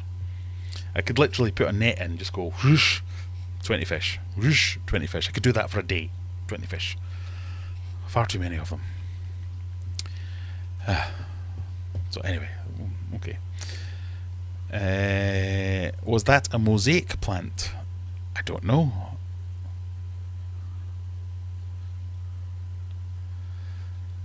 Dig another pond. There is an idea. I do have another pond where I have put another dozen or so of those fish in that pond. Raccoons, we don't have raccoons. No. With hedgehogs. It's not quite the same, is it? Badgers. I do have badgers in my garden, but I've never noticed them eating. They're more interested in slugs. How deep is your pond? It's like kind of 3.5 feet, 4 feet at its deepest. Yeah, we don't have them. Turtles are really bitey towards fish, but many can survive our temperature. Oh, I thought turtles wouldn't survive a winter over here. They're escape artists, though. Yeah. Well, put a bird feeder in the middle of the pond and encourage predation. I have a heron that comes round, and I remember last year being like, "No, heron, get away from my prize fish." This year I'm like, where is that bloody heron? Heron, come on, take a few. Turtles live just fine in a frozen over pond. There must be some kind of rule, because I've never heard of people keeping turtles in a pond over here.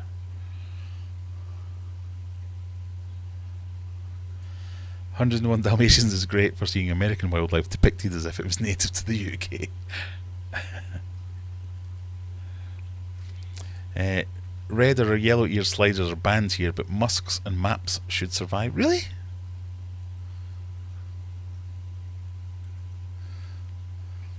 I wouldn't have them with fishies, but that's kind of why I want them, to get rid of some fishies. So there was a little bit of me that thought if Gordon was still alive, I'd just put him in the pond, like now, because the water's like 30 degrees. It's ridiculously hot. Just put Gordon in there for a couple of weeks. Nom nom nom nom nom nom nom nom nom. No more baby goldfish problems. On the downside, you wouldn't be able to see into the pond because turtles are the messiest. Turtle poop, yeah.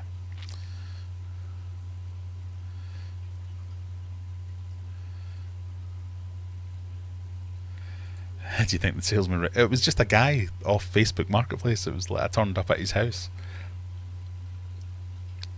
Because I immediately thought, okay, he's recognised me and this is his humorous way of taking the piss out of me. As I have found most people like to find a humorous way to take the piss out of me when they realise I make videos about fish on the internet. But yeah, he seems completely oblivious. I did have to say, I am Aquarium Adventures. And he was like, no. You? No. Yeah.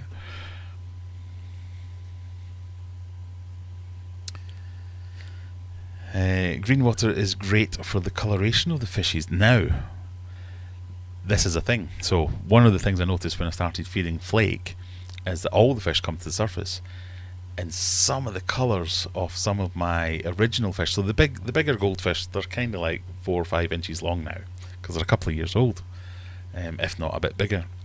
But they're like, ta-da! So bright. They're like, if it was koi, you'd be like, oh, this is worth $1 million. They're like, wow, that's amazing. But you don't see them because once they go under like the 3-inch mark, it's like invisible. The fish room. Nice to see you, Cam. How we doing? Encourage the heron. Yeah, I'm like heron. It's like, what's it? The dove from above. Do you remember that? Trying to encourage him in.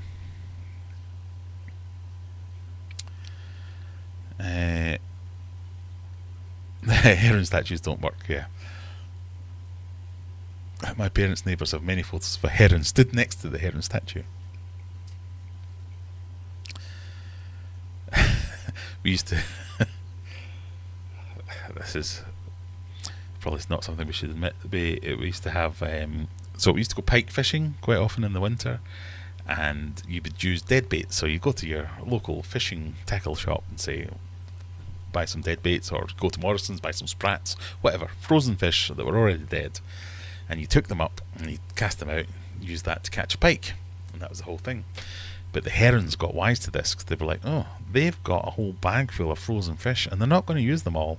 They might chuck one my way. So quite often you'd go for a pike fishing session and be sat there, and a heron would fly down and it would kind of sidle up to you like, hello. And it was literally like a heron would just be like, you alright? And I'm anthropomorphizing here very much, but it would be like, I noticed you've got a big bag of fish there. It would like sidle up to you and kind of just nod towards the bag of fish bait. Like, I noticed you got, spare one for a friend. So at the end of the day, we'd give them whatever we had left over that was useless to us anyway, and the herons would be friendly. But that would mean they would come back the next time and the next time. So the long and the short of it is, every time you went fishing, you'd have a heron or two would come and join you for your fishing session, and people who would walk round the reservoir or the whatever would be like, they'd be out on their Sunday morning hike. They'd be like, oh my god, look at that, it's a heron sat next to a human, and we'd be like pretending to stroke it and stuff. It wouldn't let you stroke it, but they'd be like, oh, I can't believe that's a heron. Like photographers would come and they'd like be setting up, like putting up hides and stuff next to us as we were fishing, so they could take pictures of the heron. And I was like, it's not going anywhere. Like, I can get it to come over there. Here, I'll give it a fish. It will come over to you.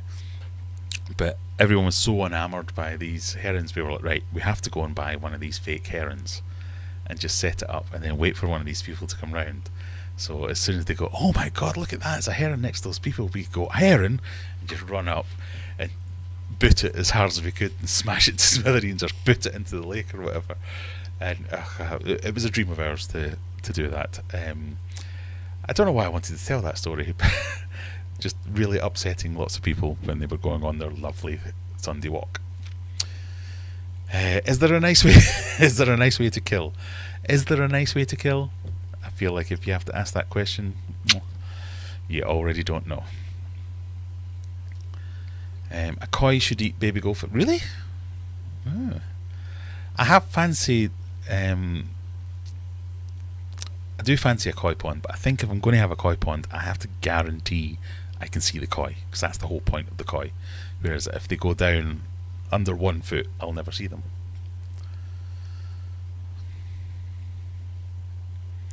I was thinking Gordon too. What about Oscar's? Well, yeah, maybe I could let one of my fish go rampant in the pond for a couple of weeks, but then I'd worry about how to catch it again before it got cold. I don't know. Marketplace is the worst. I get patronised by 15 minutes plus once. The guy was telling me how MTS works. I had a fish longer than him and a silver arrow and a 200 litre. Oh, yeah. It makes me laugh.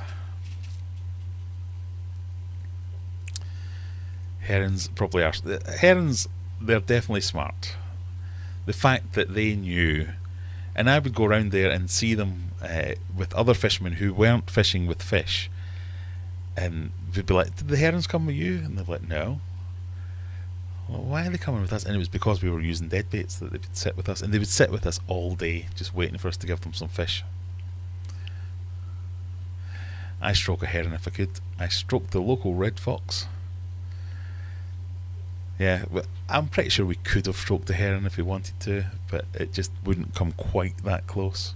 But it would sit with us, it would talk with us, we'd be up moving around and it wouldn't fly away, it would just be like, It wouldn't talk with us, that's not true. It would sit with us as we were laughing and telling jokes or tell stories or whatever about, yeah. And they're really quite elegant and beautiful birds.